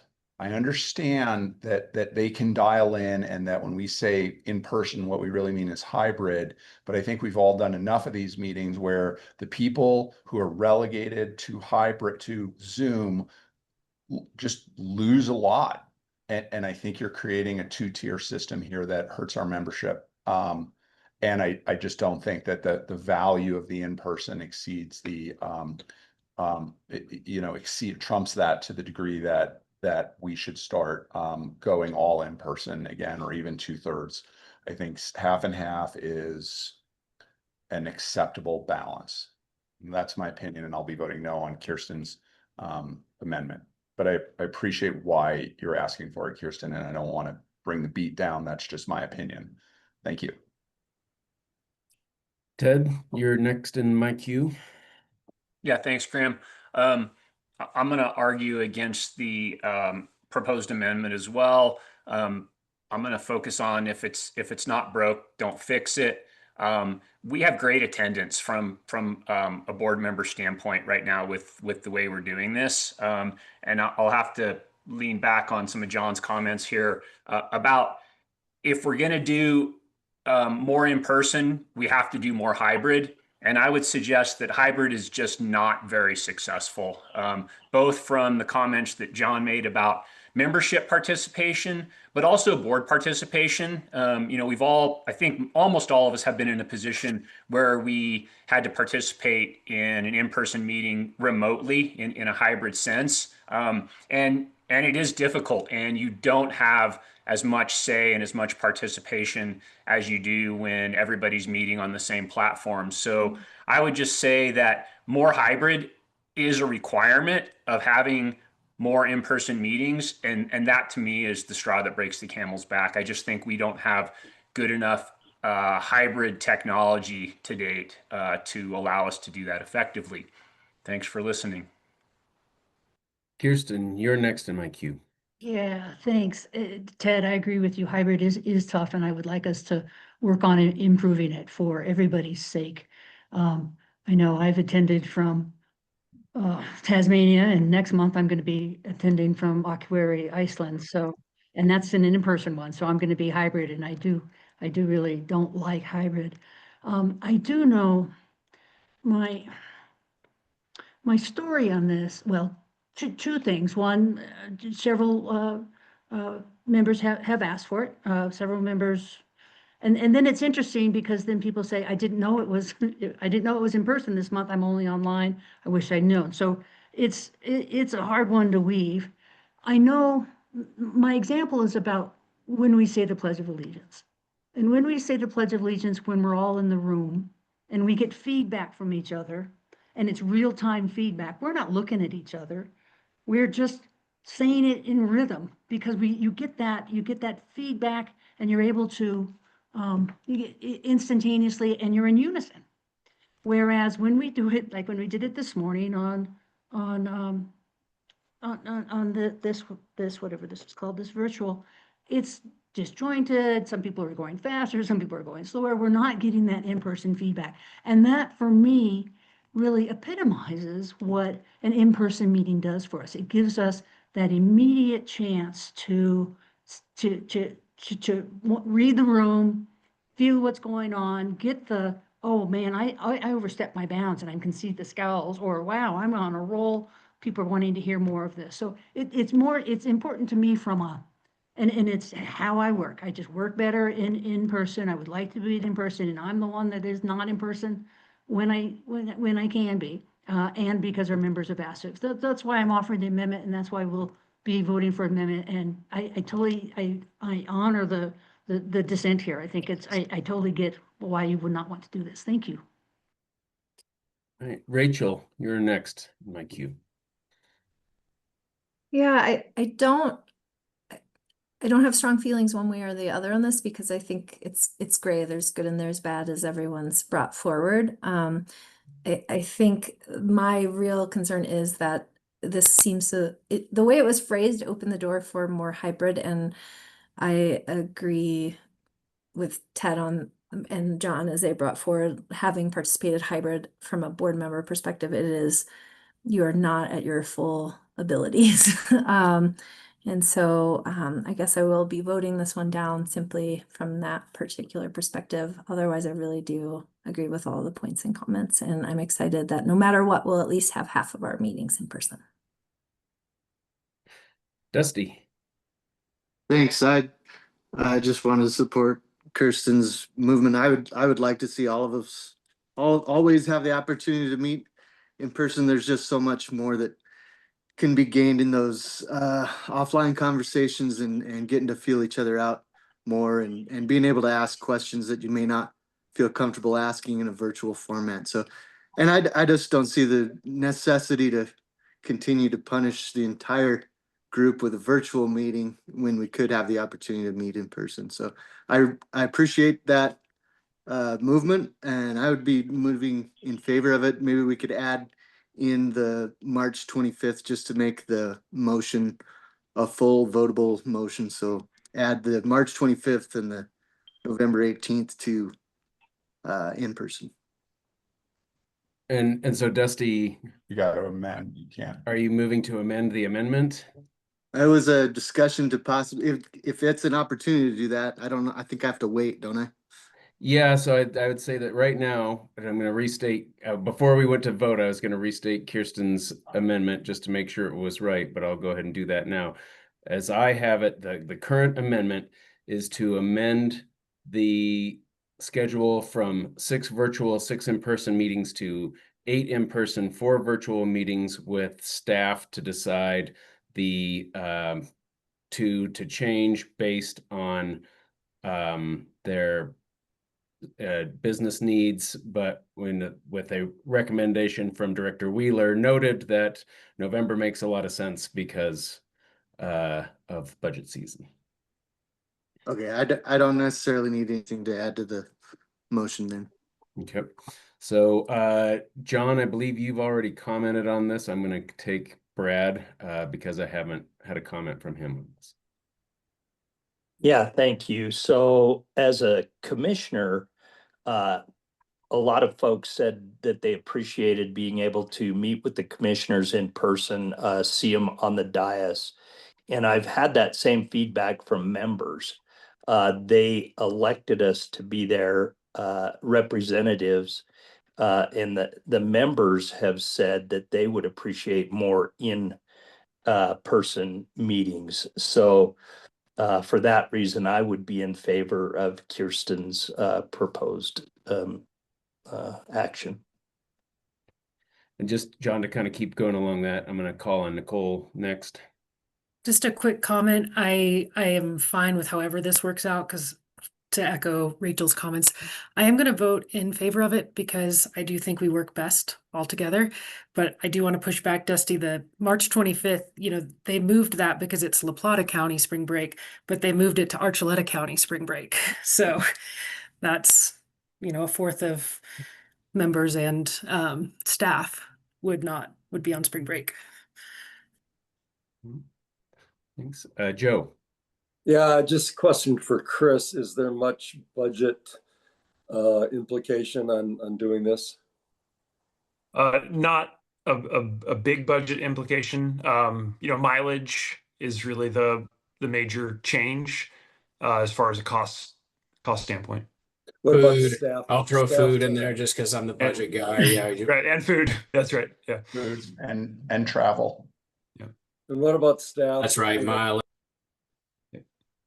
What about staff time, staff commitment, that sort of thing? Is that it seems place a little more stress on staff to have to be there in person. I don't know, but Yeah, I mean it does change it. I mean, just to give a personal example, I'm dropping my son off at college later today, and I'm joining you from Tucson. I wouldn't have been able to drop my son off if this had been an in-person meeting, for example. So, just it does change the the profile or the flexibility for staff to execute these meetings. David? Yeah, I just want to say I'm in favor of more in-person meetings. I enjoy seeing y'all. I guess I love y'all.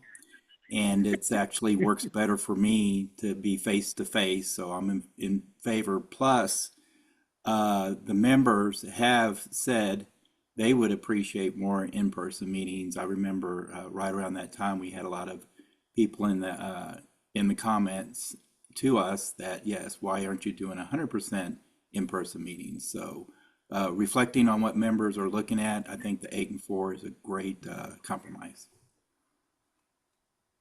John, I'll return to you, as I think everybody else is also in the queue has also had a previous comment. I was going to sort of dig a little deeper on Joe's comment, and maybe Patrick, we could just do a quick back of the envelope here. I think we're way underestimating how much money that costs. So just you got 12 people who are going to add significant travel. So that's hours logged, that's mileage logged, that's lunch, right?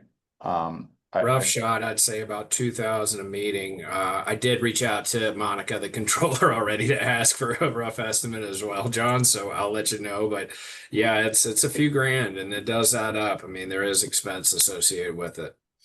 Well, that's a hell of a cost to push on the membership for a Pledge of Allegiance moment. And I think my strongly held belief here is that again, that that the people who are in favor of this are undervaluing the importance of fiduciary responsibility and not spending money where it can be reasonably avoided. This is an unnecessary cost in exchange for tough to put your finger on value, but it feels good to certain people in this room. I would just urge you to think about how that looks when you come back to your own constituents and say, well, yeah, you guys asked for it for us to do this in person, so we're going to need to charge you guys, an extra $10,000 this year for in-person meetings. I think that is a poor trade. So thank you. Rachel, you're next. Again, I don't really have strong feelings on this, and it's ultimately about 2 meetings. But as the amendment states, I think just to add that we've heard a lot about the members who have asked for in-person, and I very much validate and honor that. We've heard that a lot in these meetings. And then just a reminder that part of the reason we went hybrid, in addition to COVID, but it was also an opportunity for folks to be able to join who can't make it in particular because we have all of our meetings in Durango, and our territory is quite a bit larger, and this happens during the middle of the workday. And so again, all of this is valid, just bringing that point in as well. And I will note in the resolution, just like last year, we do have a commitment to at least one in-person meeting taking place in Pagosa Springs. Just like this year. Ted. Yeah, I just want to push back for a second on the argument that our members are asking for this. I think we need to recognize that there's a possibility. I don't want to make a definitive statement that that's a vocal minority. I think if you look at, if you follow the suggestion that members want in-person meetings so they can attend, and then you look at the attendance, that does not support that statement very well.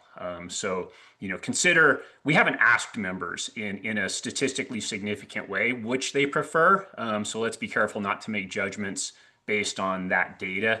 And then I'll say, one more comment on meeting quality and what we are doing, not to make ourselves feel better, but to do the right thing for our membership. If you've ever had to go back and review a hybrid meeting to find any kind of information and data, it's very, very difficult. If you go back and review a Zoom meeting, it's very simple to go through and hear who said what when we're all talking on the owl in the big room in the hybrid sense.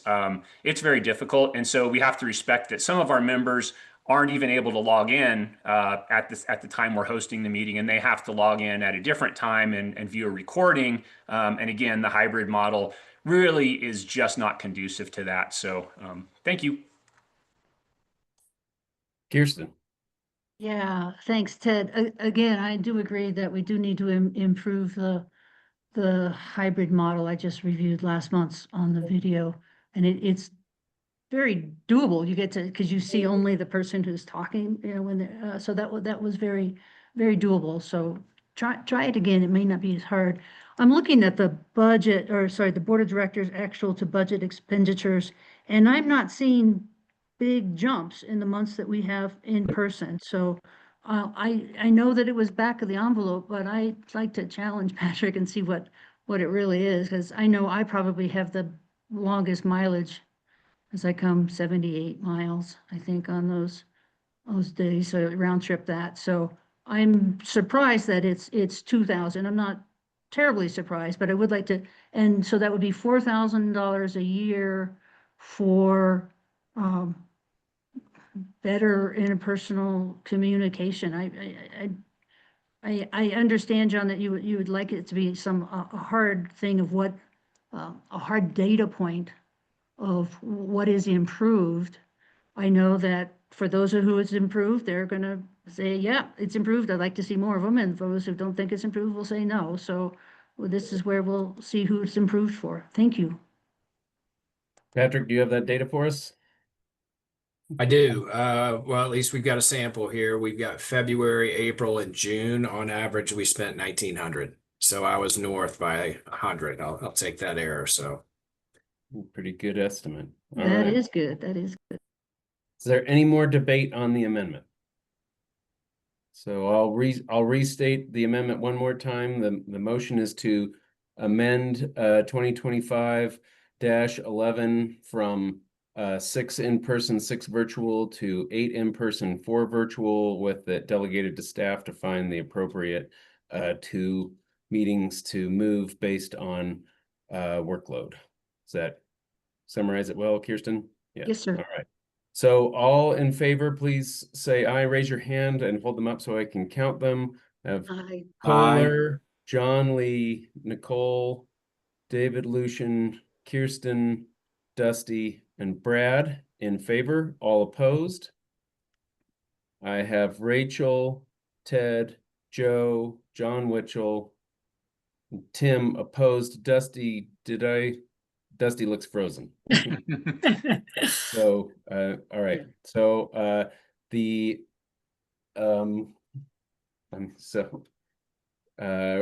what was the vote count? I was just saying the names instead of actually counting. 7-5. 7-5. All right. So the motion has passed, and so now we return to the main motion as amended, which is to officially approve an 8-4 split. So all in favor of, or is there any additional debate on 2025-11 as amended now? Seeing none, all in favor of 2025-11 as amended? Rachel, Kohler, John Lee, Ted Compton, Nicole, Joe, David, Kirsten, Is Dusty Brad, frozen again? John. Is this unanimous? I'm not seeing any opposed. No, I don't see any opposition. This looks unanimous to me, Janelle. Oh, Tim, yes? I have a question, and that might be quick, so I wasn't able to make a comment. But just on November 18th, that's a suggestion at this point. So if I make a motion to set that one as one of them. Okay. So I think as the motion carried, and I believe if I was right, Kirsten, was that we had sort of delegated to staff to set those, and I think Chris, probably it's well noted by you. Could you maybe commit to No that? problem. Yeah. So there you go. That makes a ton of sense to me. We'll have November in person. So we've committed to November being one of the 2 that changes. All right. So the next item is... Hey, Graham. Yes. I think we have perhaps a comment from Nicole on this item. Yes. So I had asked Chris how to handle this, and I'm sorry if I got this wrong. I don't want to get too much of a discussion on this, but could just be a straw poll. We are having our September meeting in person on Wednesday, and we're also doing an all-day strategic retreat the day before. We had committed to a 6-6 count last year, and we did switch one of our virtual meetings to in person earlier in the year. So I just wanted to see if anybody had wanted to move that September meeting back to a virtual, since we're going to be already all day together on Monday. So this is September of 2025. Yes, our next meeting. And Graham, please let me know if I'm doing this inappropriately, but I thought it could just be a casual straw poll. So according to our policies and the resolution, the CEO, with consultation of the board president, has the ability to switch meetings from in-person to virtual and vice versa. So I think this is a straw poll is appropriate because it's not binding. You have the authority to make that change, but this seems like a nice place to get consolidated input from the other directors. Okay, so if you would like to participate in the straw poll, please raise your hand if you would like our scheduled in-person meeting for September to be moved to virtual. So I see. What Ted. are the dates? Yeah, it's September 17th. September 17th, 2025. September 17th, 2025. And So Nicole, can I that's just double next check? month's meeting. Next ahead. month. Did you Next- say we did switch one from virtual to Yep. in person? So we're still on our, what we had designed there, 50%. Thank you. Yeah, our June meeting was originally supposed to be virtual. We moved it to in-person to accommodate director elections.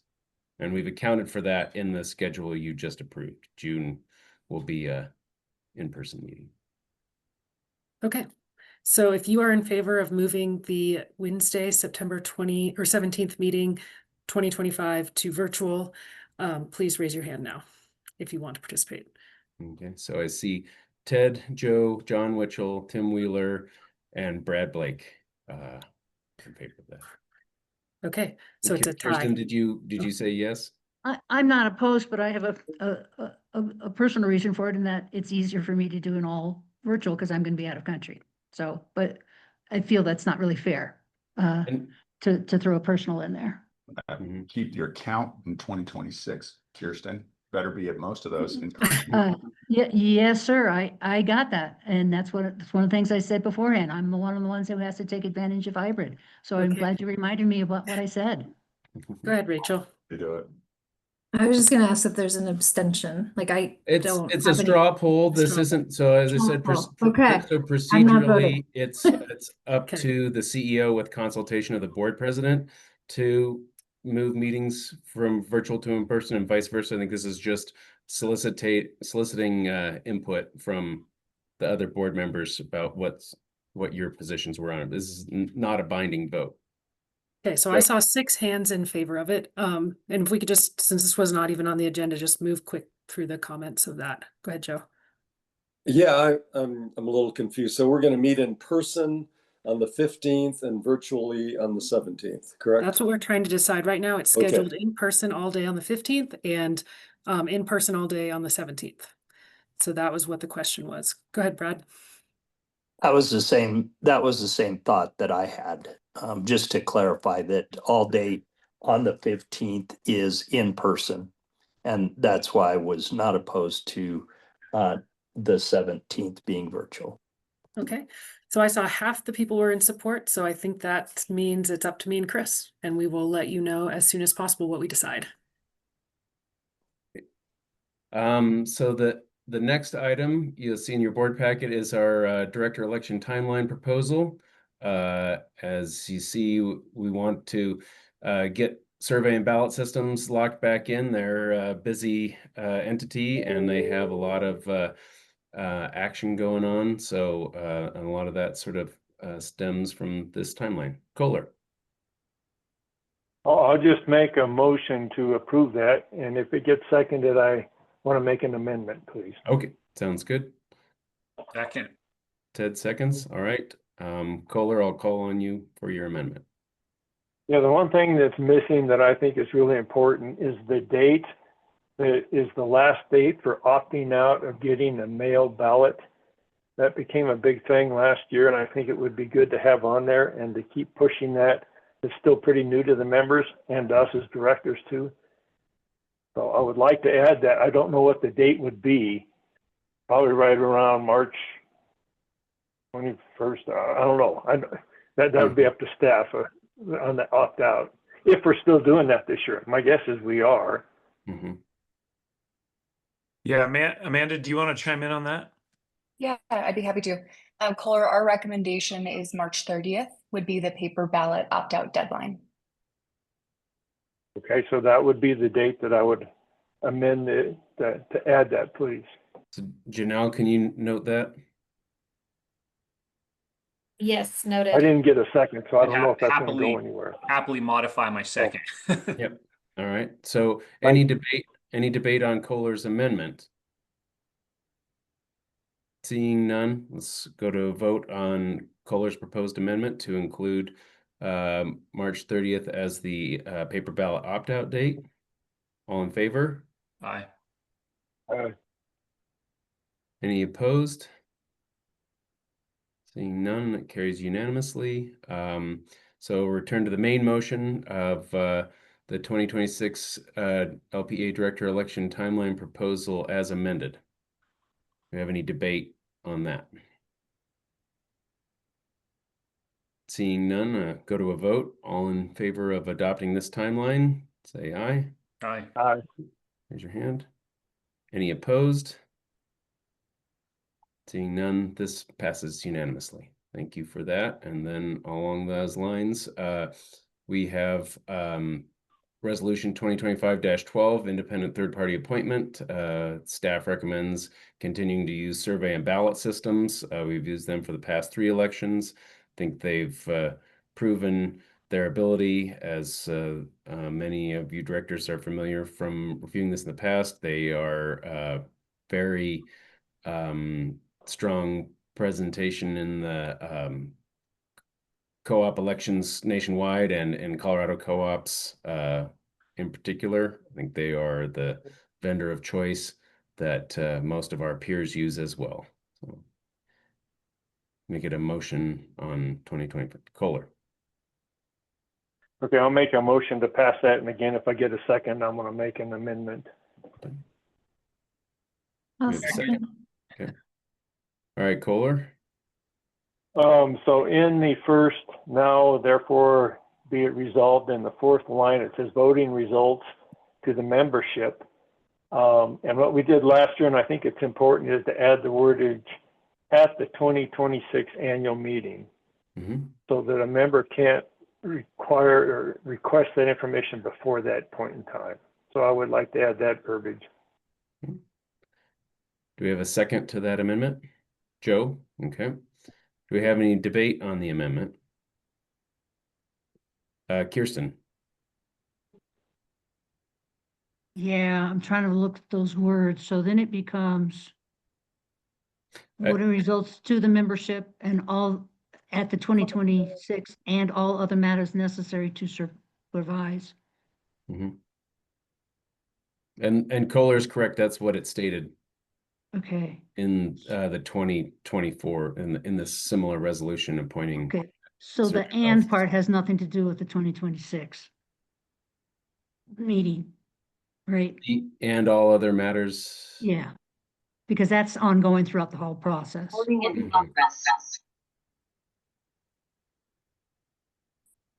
Right. Yeah. Okay. It's just, it's a little clunky. I think it's accurate, but I want to make sure it doesn't confuse folks. So, yeah. You're the lawyer, you can.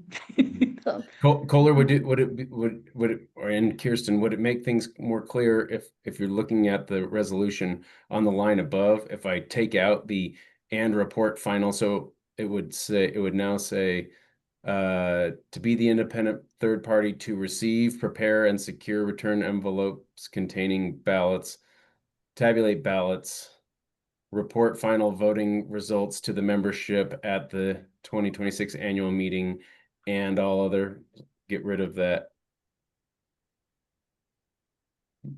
And get rid of what? So I'm gonna share my screen for just a second. My point is so that members would not request that and say, hey, it doesn't have a specific date. So that we can change it however we think is best.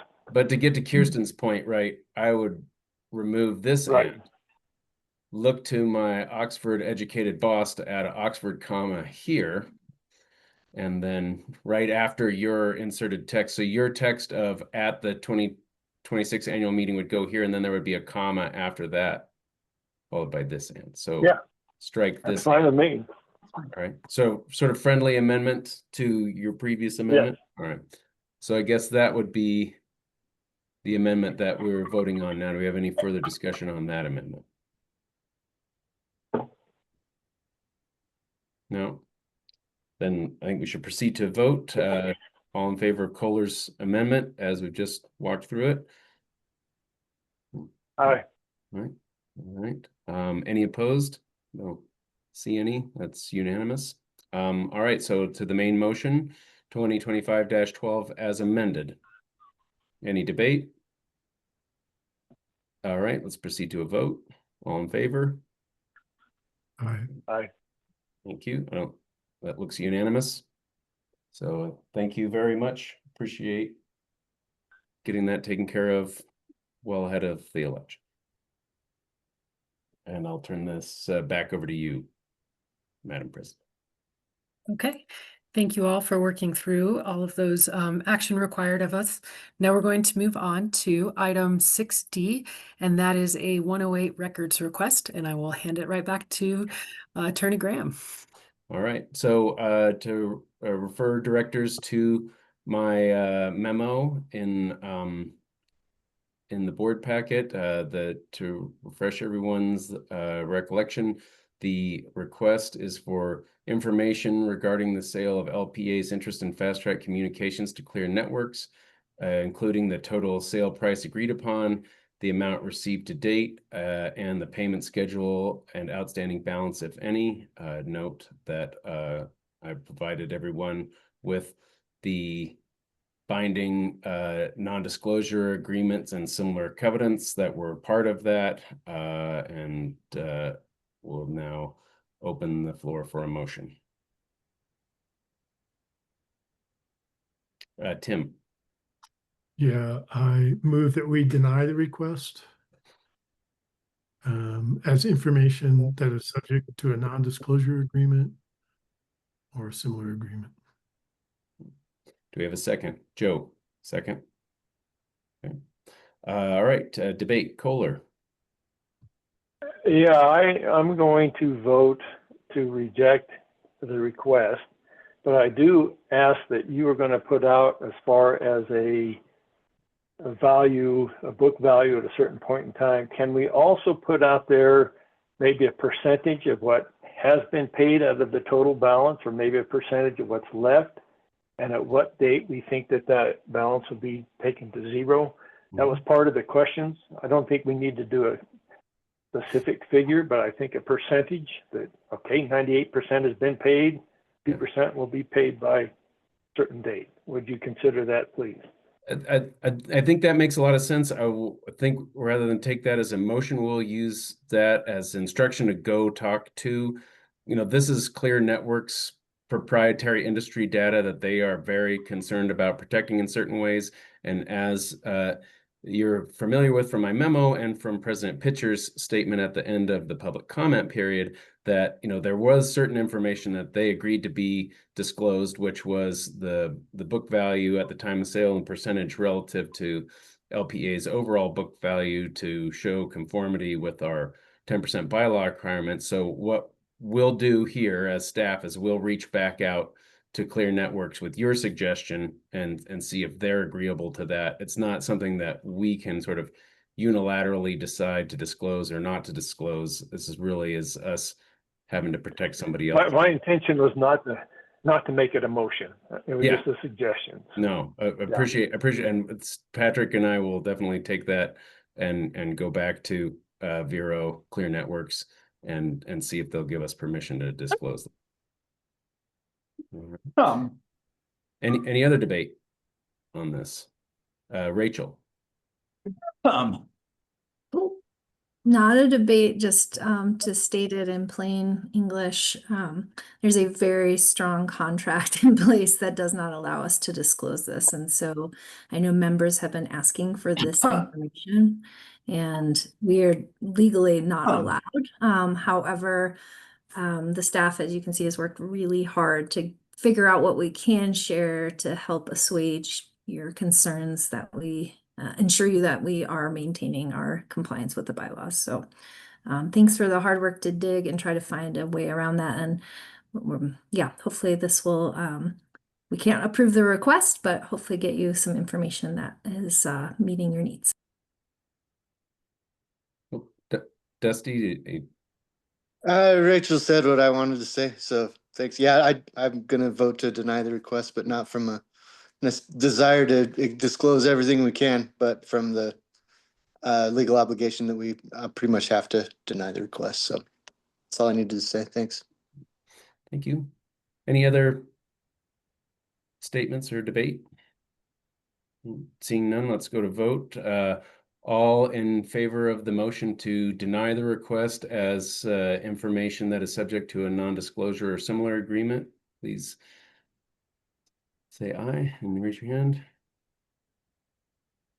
All right. Any opposed?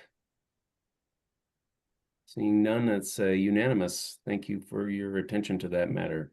And yes, we will, Patrick and I will follow up on your request for some perhaps related information. Now I give it back to you again, President Pitcher. Okay, thank you. And so what we're going to move off to next, the last item on the board action agenda is something that Rachel has taken up. She, during her time as vice president, this was one of her major objectives, and there was work throughout the months to kind of come up with something, and this is part of her community outreach plan. So she's going to make a presentation about this board outreach program that we have been talking about, and then this is going to be kind of the bones of it, and then in the next month you'll actually get the material in order to present. So this is the questions at this point should be more directed towards the actual program logistics and foundation more than the contents of the PowerPoints and related material. So Rachel, thank you for doing this. Thank you for following up and following through. And the floor is yours. Awesome. Thanks so much. Let's see. So this, Drew, if you could queue up the slide deck, that'd be great. And then for folks following along in the packet, there should be an attachment somewhere. Sorry, I'm lost. And if anyone has it already. Page 48. Thank you. On page 48, you'll find just a written up set of instructions. And yeah, to Nicole's point, this is just the byproduct of so much of the work that a voluntary group of us were hashing out earlier this spring. Drew, you can go to the next slide. And to really noodle on this notion of how we do a better job engaging with our community and our members in kind of hearing comments like we do today about getting out into the community more, making sure, what did someone say? They're not just talking to a brick wall, and ensuring that we're not just getting information one way out there, but we're also learning from and gaining participation from our members. So as Nicole said, this is just one step of what is a multi-faceted communication and engagement strategy. And so this whole process will also continue into our upcoming strategic planning dialogue. And I believe, we as a board have a piece in this. And then I think staff will also be bringing forward some a larger framework for us, which will lead us into whatever that next phase is. And so next slide, what we're presenting, or just as a reminder, kind of the things we're aiming for, or what you all as a board had said was really important, was not only communication, which is kind of, as it says here, it's more one way. It's about giving people facts and information. It's successful when people walk away with an accurate understanding of what is happening.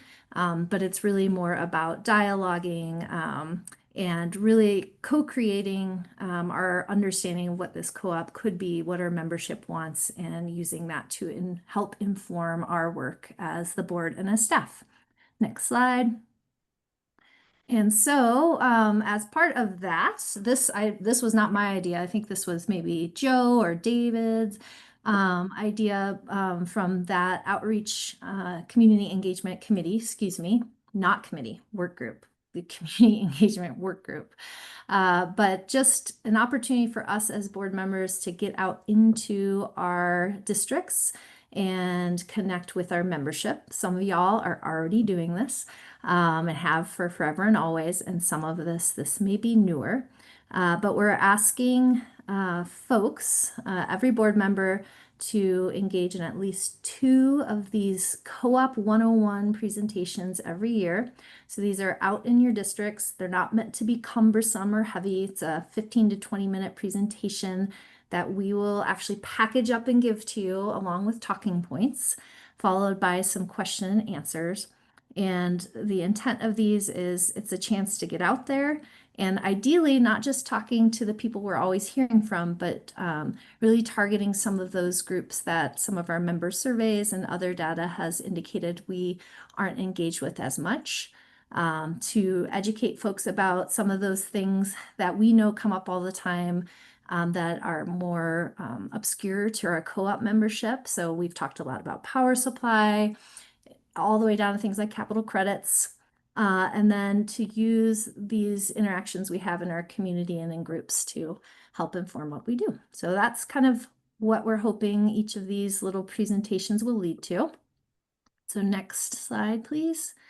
And so one of the things that perhaps is overstructured, because this is how I do things, but we just want to make sure that as we're getting out to present, again, towards that end goal of getting out beyond the choir, we're coordinating a little bit amongst ourselves to make sure not both of us, like that Tim and I are not both presenting to the Lions Club, once in September, once in October, but that we are spreading the love and getting out across our districts. And then again, also looking at some of those pieces around, it looks like we already presented to the agriculturalists, but wow, no one's ever talked to the senior center. Maybe that's where I should go. So we've got a little, so that's one part of why we want to coordinate on who we're presenting to. The second part is the staff have so much going on with community partners all the time. And we just want to make sure, once again, we're not duplicating what they've already got going on, or perhaps they've got some kind of critical dialogue happening with group X, Y, and Z, and we don't want to just stumble into it. So when you figure out, I guess, Drew, if you could pull up that presentation log thing, it's the spreadsheet one. So when you want to go talk to a group, this is just a simple Google sheet. You can just go on here, look at your district and see it, someone's already signed up for, figure out who you want to go to. Next step will be to actually, you've identified your group. You're going to talk to someone on the staff. I think we've identified the new person Janelle's working with, but we'll get you more details on that. I haven't had it confirmed. And you'll just say, hey, staff member X, I want to chat with these people. Do you see any concerns? Okay, nope. Great. Then you list them on the sheet. And then your next step is to just plan that presentation. Again, we'll have the materials for you to give that presentation. Drew, you can go back to that slide. And LPEA can help. So if you're going somewhere and it's a slide presentation, you need a projector or you want the LPEA banner, LPEA is able to support with some of those pieces. You give your presentation, you engage, you schmooze, you get the best feedback of all time, you recruit someone who's going to run for the board next year. It's amazing. And so following up on your presentation, we're just asking folks to complete a really brief, it should take less than 5 minutes, report to just share what you did and what you learned. And so this is literally a Google form, and the big questions are things like, is there anything you learned that you want to share with the board because it's relevant to the work we're doing? Are there any action items you're meant to follow up with or you're asking staff to? That information will then be shared back with the board at our monthly meeting, and the board will learn and we'll discuss. It'll just be part of director reports. And so next slide. And so that's, again, to Nicole's point, this is just a structure. We're asking y'all to give 2 presentations a month, or a year, sorry.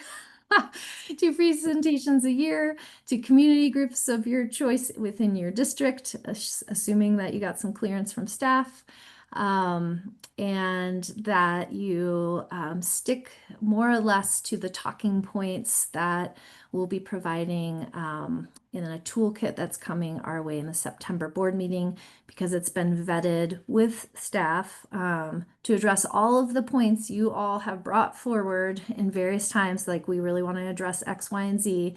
How can we, what are we legally allowed to X, Y? And so that information is coming your way in September, and hopefully in easy to use format. And then you can get out there and change the world. I'll pause there and ask if there's any questions. Kohler. Yeah, thank you for doing this, because I do go out a lot and talk, and I think support like this is very, very helpful. But I do have a real major concern, and that is, in the literature it was mentioned, put on an LPA shirt and your LPA badge.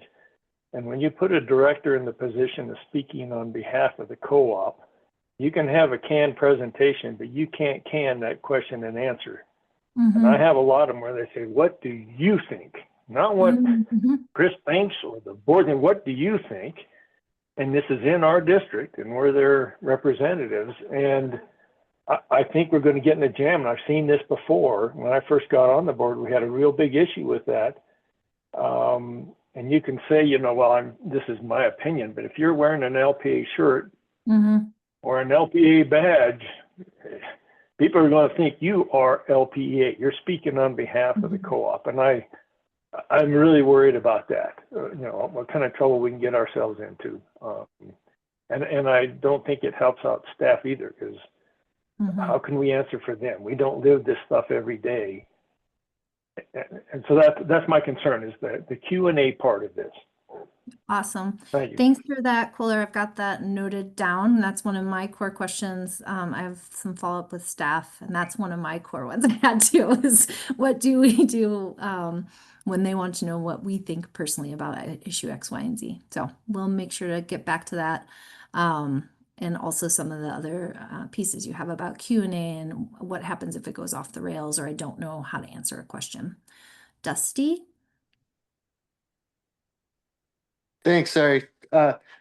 As far as timing, I would assumed we were already starting to populate this spreadsheet. So do you want us to hold off?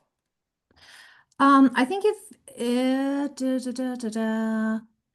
if you have someone you're interested in chatting with after the September board meeting and want to get started on logistics and planning that, yeah, the only issue is we don't yet know who your contact is at LPA to chat with and get approval. So I'm hoping to get that confirmed, and we'll send updates on that. But once we have that information, yeah, you can definitely start populating.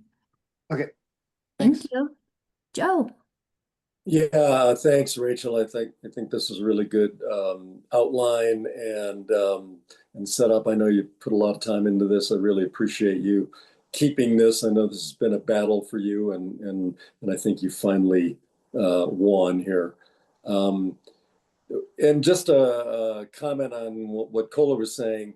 We had a vote on whether we leave Tri-State or not, and the vote was 9-3. And those 3 members who voted against exiting expressed their opinion. And I've said this time and time again. We don't give up our First Amendment rights to LPEA just because we're on the board. And I don't think there's anything wrong in saying, I go along with what's happening at the co-op. But yes, there's certain things that I disagree with, absolutely. And I don't think that should be any sort of a stop, or, I don't think that's any kind of a conflict. I think it goes back to what Kirsten said earlier at the beginning of the meeting on, what our duty is. And I think our duty too is to our, constituents in our district. And again, this is a democratic organization from the board standpoint, so I don't see any problem with saying how you feel about something at these meetings. So, and the other thing, I mean, if I can't answer a question from someone, I'll say, hey, I'll get back to you. Simple as that. Thanks. Thanks, all. Yeah, Tim. Just a question about the instruction says each board member is asked to conduct at least 2 outreach sessions with community groups within their district during each calendar year. Is that intended to become a part of a policy, or what? I'm just very aware that not everyone, even as on this board, might want to get up in front of people and make presentations, and in some cases maybe are not prepared or a good presenter, So I want to ensure that we're accommodating those who feel comfortable and want to do this, and not putting an expectation or a Yeah. requirement that makes someone uncomfortable. There are other ways to get communication. 100%. Yeah. And that's why it's not a policy. It's just It's a suggestion guideline. or a recommendation. Yeah. If someone is like, this is not my jam, it's not punitive. This is not, no one's bound to this. Great. Thank you, Rachel. Yeah. Thank you for all those reasons. I think Nicole brought that up. Yeah. Ted. Thanks, Rachel. And many thanks for your commitment to this. And, I know it's a hard road. And I really appreciate where you've gotten with it. Thanks for the presentation. I'm 100% on board with this. I wanted to make sort of a follow-up comment. I think, Kohler's concern is super valid.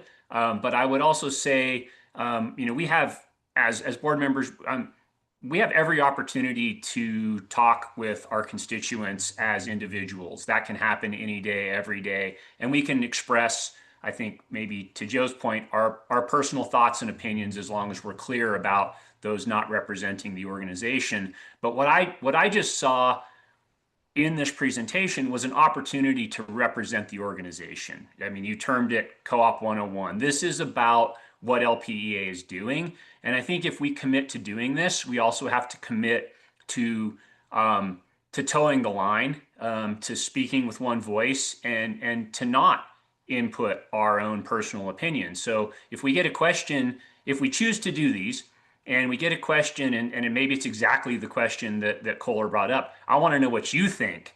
I think there are answers to that, which is, this is not the forum for that. We can speak offline, because if you do say what you think in a relatively public forum with your LPEA badge, hat, shirt on, Kohler's 100% right. You can't not represent the organization in that space. And so we have to segregate those two things. I believe it's truly possible to do that. And we can go forward with this initiative if we're careful about it. So things we need to be careful of, but I absolutely think we can move forward. I'm really excited to sign up for 2 of these.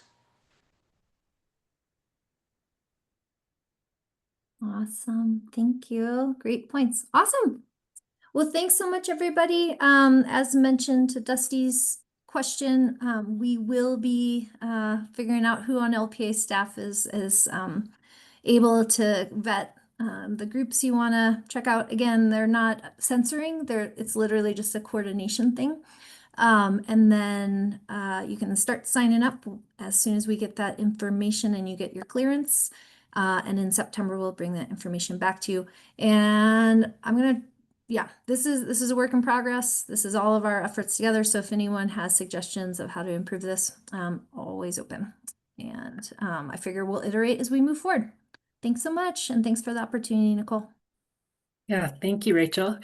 And just to say, yes, it's a work in progress, but I really appreciate that this was not a half-baked proposal. This is something to sink your teeth in and provide an opportunity for people to give really meaningful, helpful feedback. And this, to put it in context, this is going to be part of our overall strategic communication plan, which is going to be discussed at our strategic meeting in September. So this is a potential of 24 touch points that we could have out in the community. We're going to have, more clearly cataloged and recorded touch points, so we can really see that we're meeting members where they are at and how they want us to, because I think that was part of your mission, Rachel, when you took over as vice president. And this engagement, this is a great way to get feedback back. And when you present back to the board, it's an opportunity to say, hey, this is a common theme. Like, this is something I hadn't thought of, or it's a really helpful way for members to speak speak to the board through their representatives. And it is now noon. We are exactly on time. So we are going to take a 30-minute lunch break. Yay, we did it, guys. Okay, see everyone at 12:30. Okay, team, we are back from lunch. That was a nice break. Now we are going to hear an attorney update, the public version of it, of FERC and related actions. Do we have Matt Larson on the phone, or is that? Matt had a conflict that came up yesterday that he informed me of, so I will be covering for him. And if you don't mind, I have something a little bit ahead of that I'd like to state to Kohler's question to about the Vero transaction. Vero was very responsive, already got back to us and told us that it was okay to share that to date, 98% of the transaction has been completed. So there's very little at risk for full and complete closing of the terms. Almost everything is done with that. And they were very responsive to our request to share that information. Appreciate that. And then for Matt's, Thank you. Yeah, you're welcome. So for Matt's portion, he informed me to state that right now the tri-state formula rate case is kind of the main thing that's pending, and it remains in a settlement posture. There have been, I can say from monitoring it myself, that there has been a lot of settlement offer activity back and forth amongst the amongst the parties, but I can't get into any of the details on that because FERC settlement privilege is very confidential. But perhaps you have other questions on some of the stuff that Matt handles for us. I can try and answer those for you. Kohler. So I understand that the FERC commission isn't fully staffed. Does that have an effect on the different things that are going on as far as dates and stuff, or does the rest of the staff pretty much deal with it and it stays on time? So Kohler, I might be able to chime in on that one. So FERC is fully staffed. They did have a bunch of people take the early retirement offer. So their staff side, while maybe a bit short, is fully operational. The commission itself is down 2 members. There are 2 folks who have been nominated that are pending in the Senate, but they still have a quorum because they have 3 members and they have a chair in place. So they are fully functional. I would expect the Senate will take up those 2 nominations later in the year. Thank you. No delays on decision making because they do have a full quorum.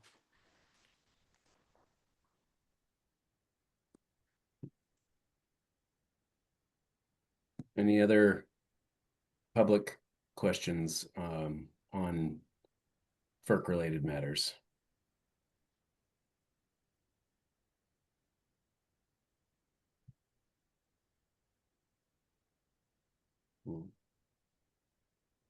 If not, we can probably take a motion to move into executive session now, Madam President. Okay, I will receive a motion. So moved. Move we go into executive session to discuss attorney update on FERC and related actions, power supply progress, and a real estate update. Second. Got a motion and a second. Any further discussion? Okay, we will see you all on the other side. Oh, wait, we didn't take the vote. Oh, sorry. Jeez. Okay, everyone in favor? Aye. Aye. Aye. Opposed? Passes unanimously. Now, go find your link. All right, so we are coming out of executive session at 1:45 p.m. and we do have action coming out of that. I would like to open the floor for a motion. I would move to approve resolution 2025-13 as amended. We have a motion. Okay. Right. And any further discussion? Okay, all in favor, go ahead, Joe. You're muted. You're muted, Joe.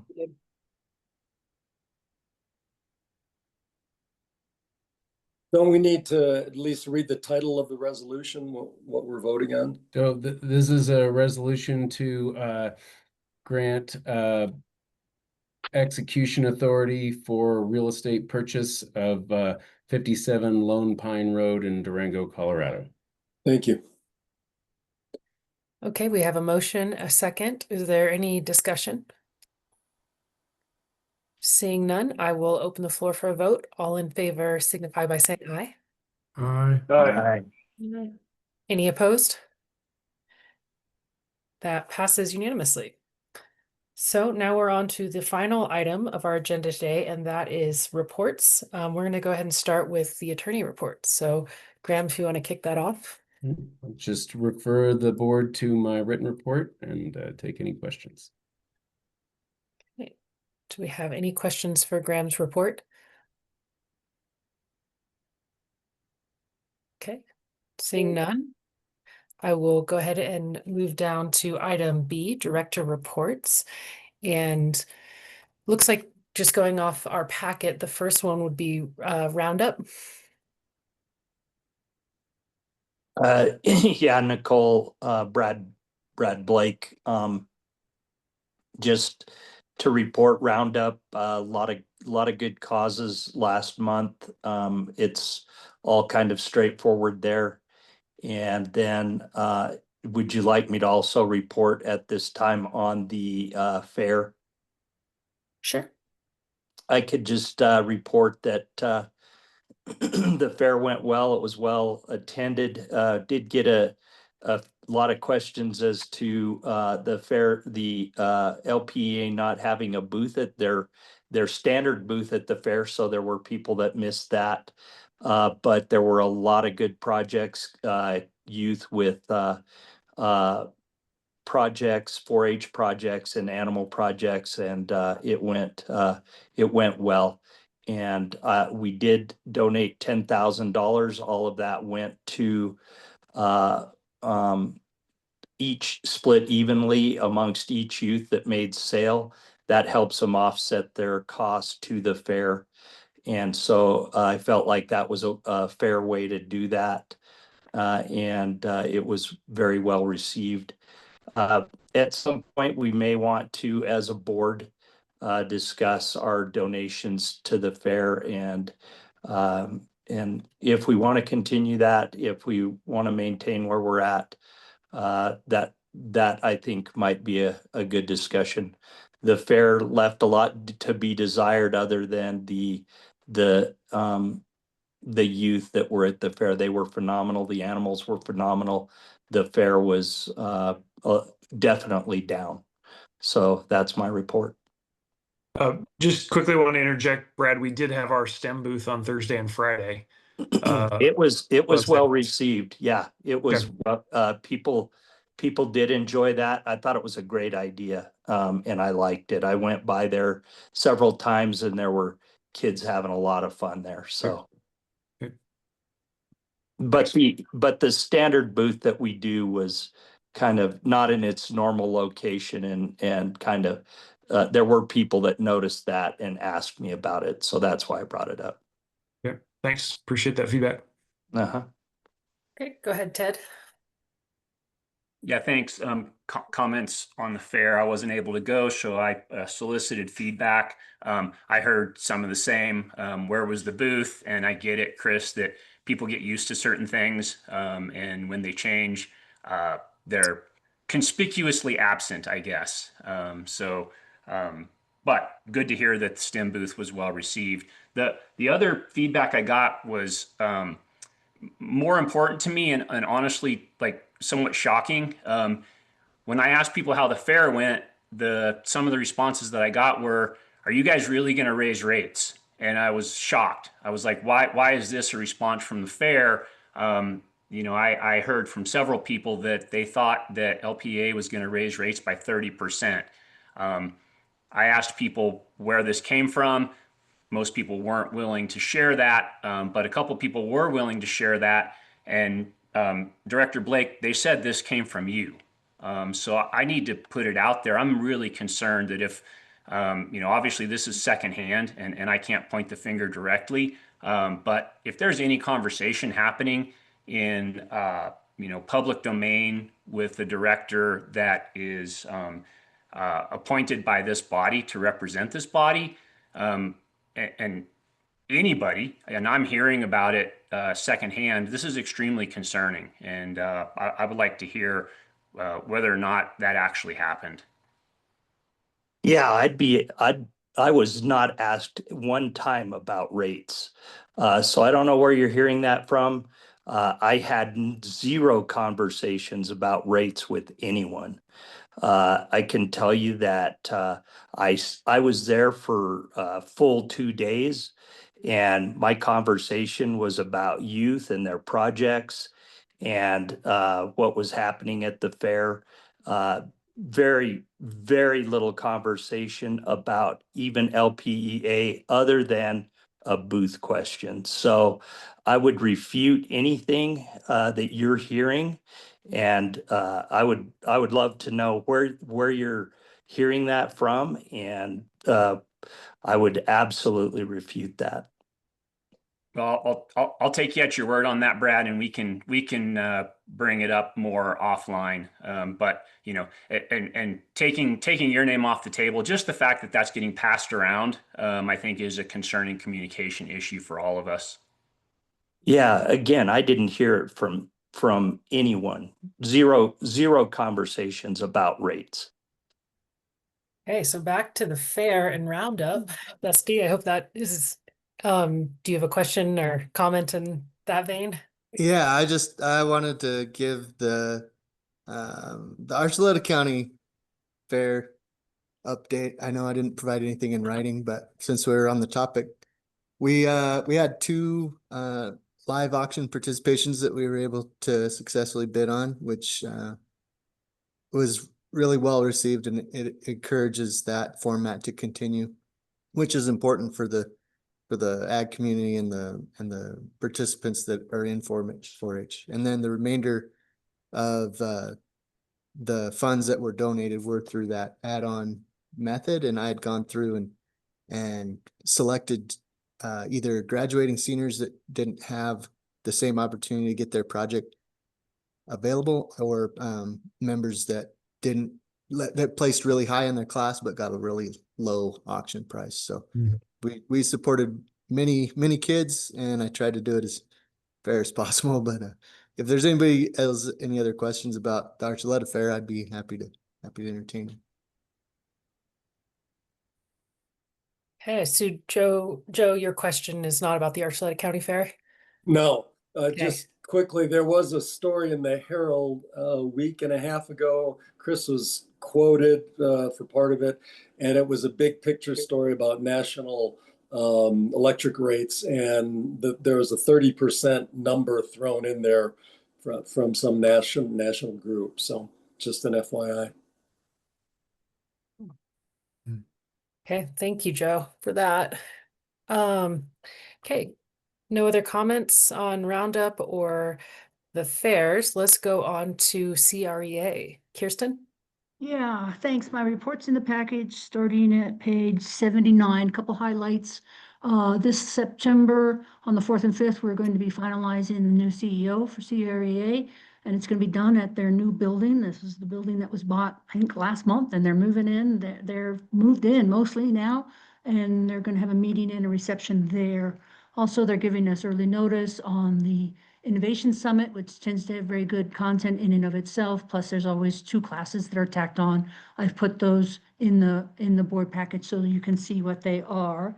And I believe, oh, and then in our ECA news, Holy Cross Energy's Amy Hausman has been selected to win the Curtis Wind Diversity Champion Award for 2025, and she'll be getting that in Nashville. That's my report. Questions? Rachel, questions? Yeah, I had this one last month, and I think I had to leave before reports were done. But did I see that to pay for that building, they assessed members all got a special assessment? Yes. Yes. So we paid for their building through a special assessment, our chunk, our portion. Well, we paid for our building. Yeah, CREA paid for our building through its members. Like we pay for. Yep. Okay. Yeah. Well, just trying to understand all that. Thank you. Okay, that's it. Thank you, Nicole. Yeah, thank you, Kirsten, and thank you for your reports. They're always really thorough. And I always read or learn a lot reading through them. Okay, now to Western United, we have got there you are, David. Yeah, the updates in the packet, just to let everybody know, I'll be there August 28th, and we will go over the audit report. July 1st is the end of their fiscal year, and they had a 300 million plus sales this fiscal year, so looking forward to that. Joe, you have a question? Yeah, David, I confess to not reading the entire spreadsheet of Western United every month, but is there anything in particular you would like us to focus in on, some line item or something in those reports? They're doing very successful, and they're diversifying and spreading out in their territory.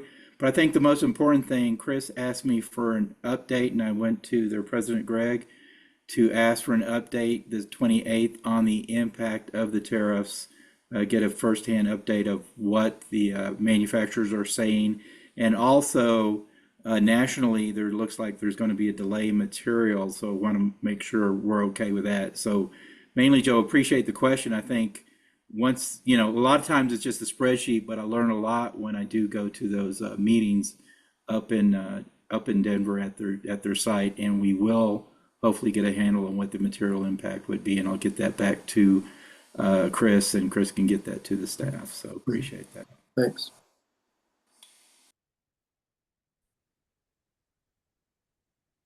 Okay. Thank you very much, David. And then we are down to Tri-State, which is back to Kirsten. Thank you, Nicole. My report is starting at page 89. I want to highlight a few things. The biggest one, and I guess I'm gloating, the discussion that Tri-State Board is having about the basin upcoming rates is the same discussion we were having about Tri-State 6 years ago.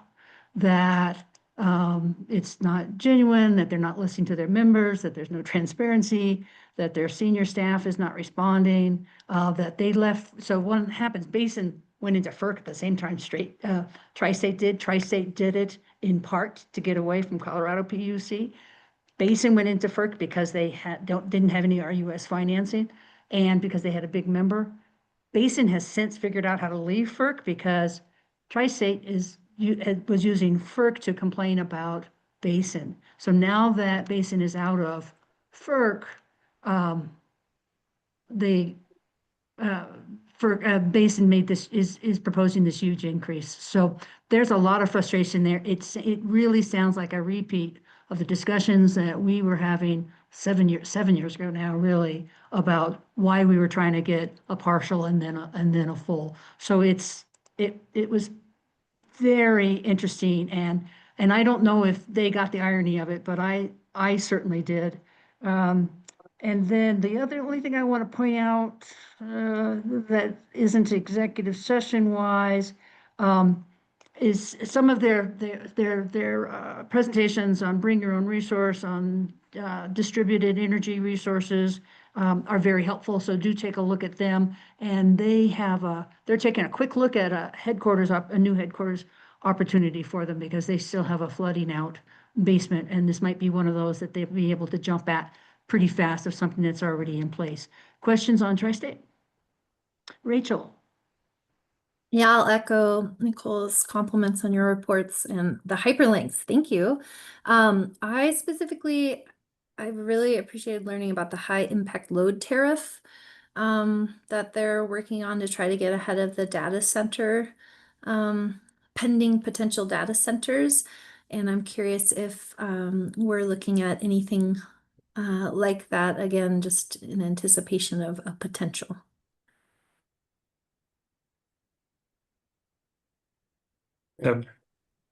Rachel, are you asking if we have any data center proposals currently under evaluation? Is that your question? Well, I guess the question is, it looks like Tri-State is anticipating that data centers will come into their service territory. And so in anticipation of that, they put together a rate structure and orientation package and programming, basically so they don't get burned by having folks sneak in under there, and not sneak in, but come in under industrial, even though it's different. And so Rachel, some of that, and this is still highly confidential at Tri-State information, but I think the way to say it is that Tri-State is structured differently from how we will be structured when we're independent, in that it has multiple members. So if a high impact load shows up, it will show up in the territory of a specific member. How do you sort of prorate that risk amongst all of Tri-State and the members that don't have that load serving entity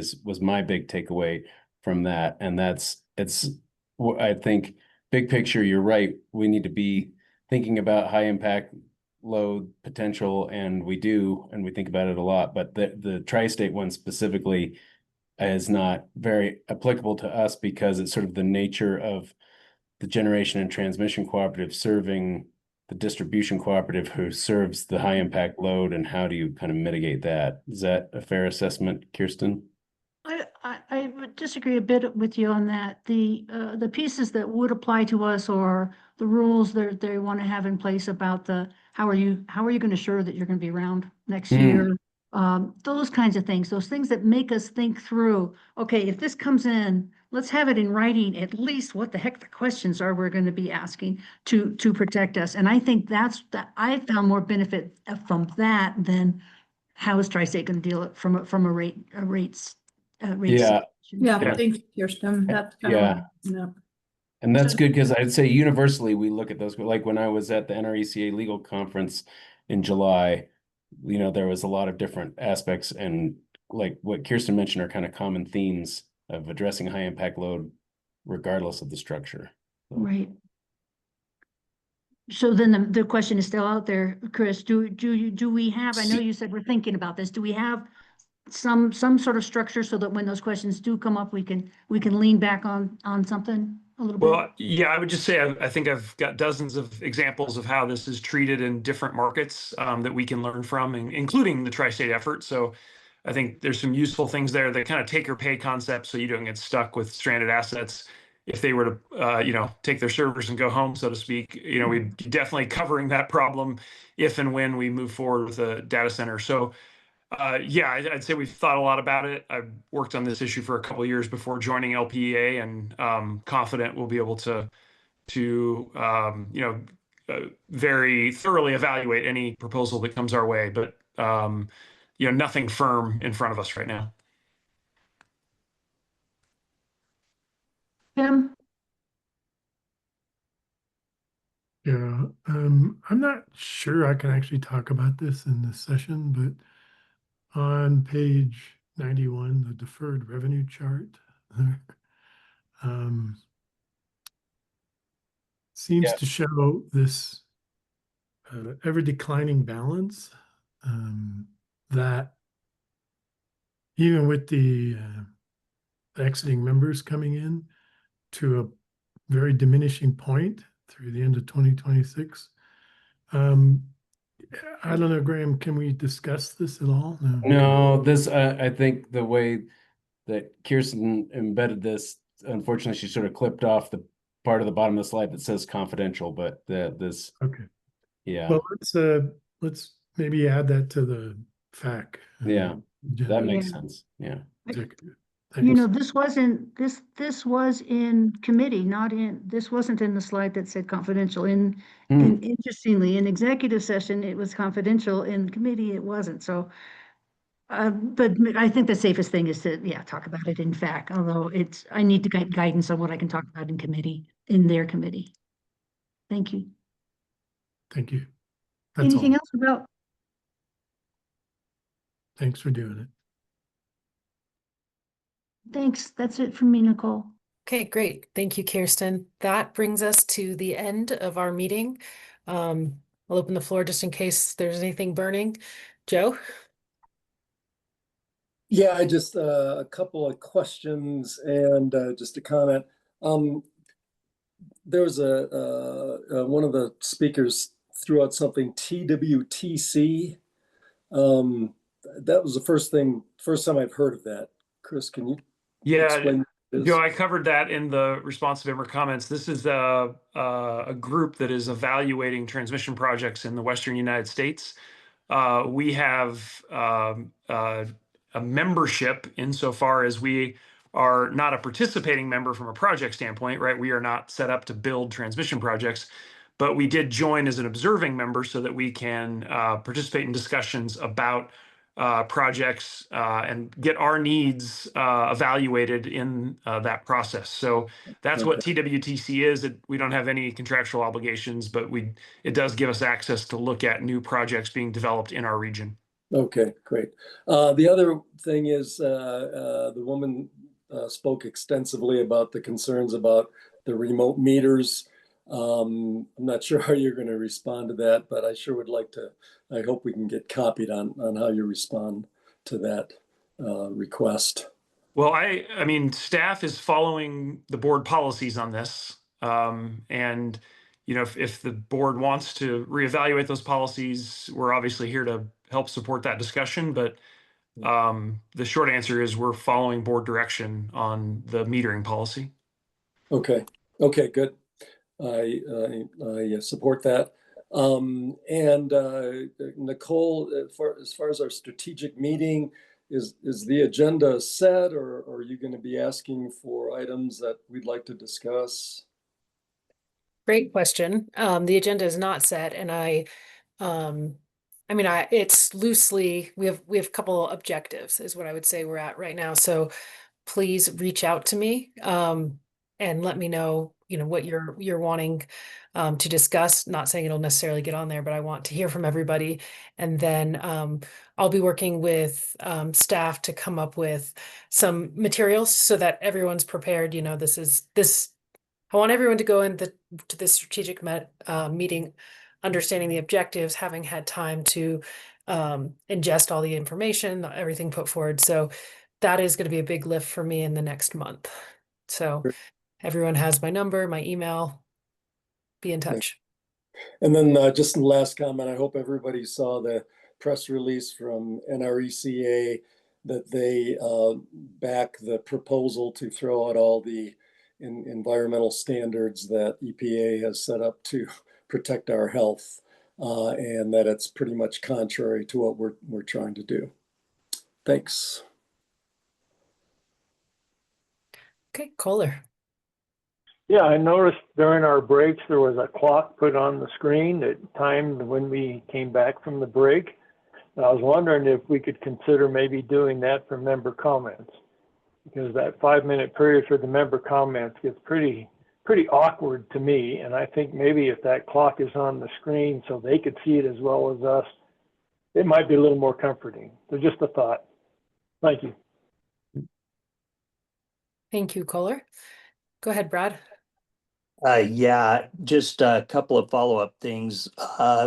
Question Joe had about comments that were made about the meters, and I think that we need to probably have some more discussion on that, because if somebody were to claim injury, and it is in the ADA policy that those can cause injury and have been proven to cause injury, I think it could be a conversation that we need to have as a board.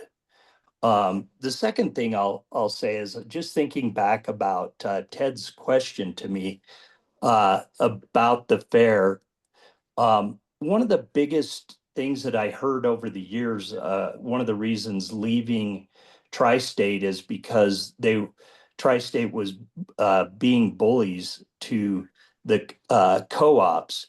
And one of the things that I've heard loud and clear out on the campaign trail is that that's also going on in the board. And, you know, lies and innuendo, like Ted brought up in a public meeting, and to me to me personally, is just one form of bullying. And I kind of saw that a couple of times in today's meeting. And so I think in our retreat, we need to talk about that. I really think that it's just anytime you repeat some sort of lie or innuendo, it's just a form of bullying. So I think that needs to be discussed, and you could put that on the agenda. Yeah, thanks for that, Brad. And culture is definitely something I take seriously as president. And I know you and I are going to be meeting next week, so we'll have some time to discuss just that. Okay, Kirsten. Yeah, hi, I just need to make a correction on my report for the CFC report, and it was about comparing equity. So this was the CFC report that Joe and David and I went to. Fabulous class, got a lot of information. One of the things that they were talking about was equity, and we're used to equity in our home, and we're talking about equity for co-ops. And so this was kind of a major typo on my part. So what does equity mean to your home? It's for profit, you're hoping to make money. It has a finite life and it's limited occupancy. It's only about you. And what does equity mean to the co-op? And that's where I'd done the typo. I had repeated home. It's about managing capital intensive nature, nonprofit and long-term perspective. And I really wanted to pull that out because we're so used to thinking about equity for ourselves and in our businesses, which are finite, and not thinking about necessarily equity and what it means in a cooperative. So I needed to point that out, and please make that correction. And I do hope you can take the time to take a look through that, because CFC spent a lot of time on it, and Joe and David and I spent a lot of time absorbing it. Thank you. It's a good report, real Yeah. good.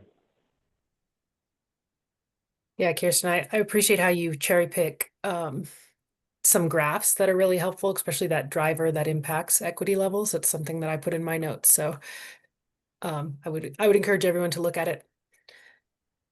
Okay, anybody else? All right, then I will adjourn this meeting. See you guys all soon in person at the strategic retreat. Thank you.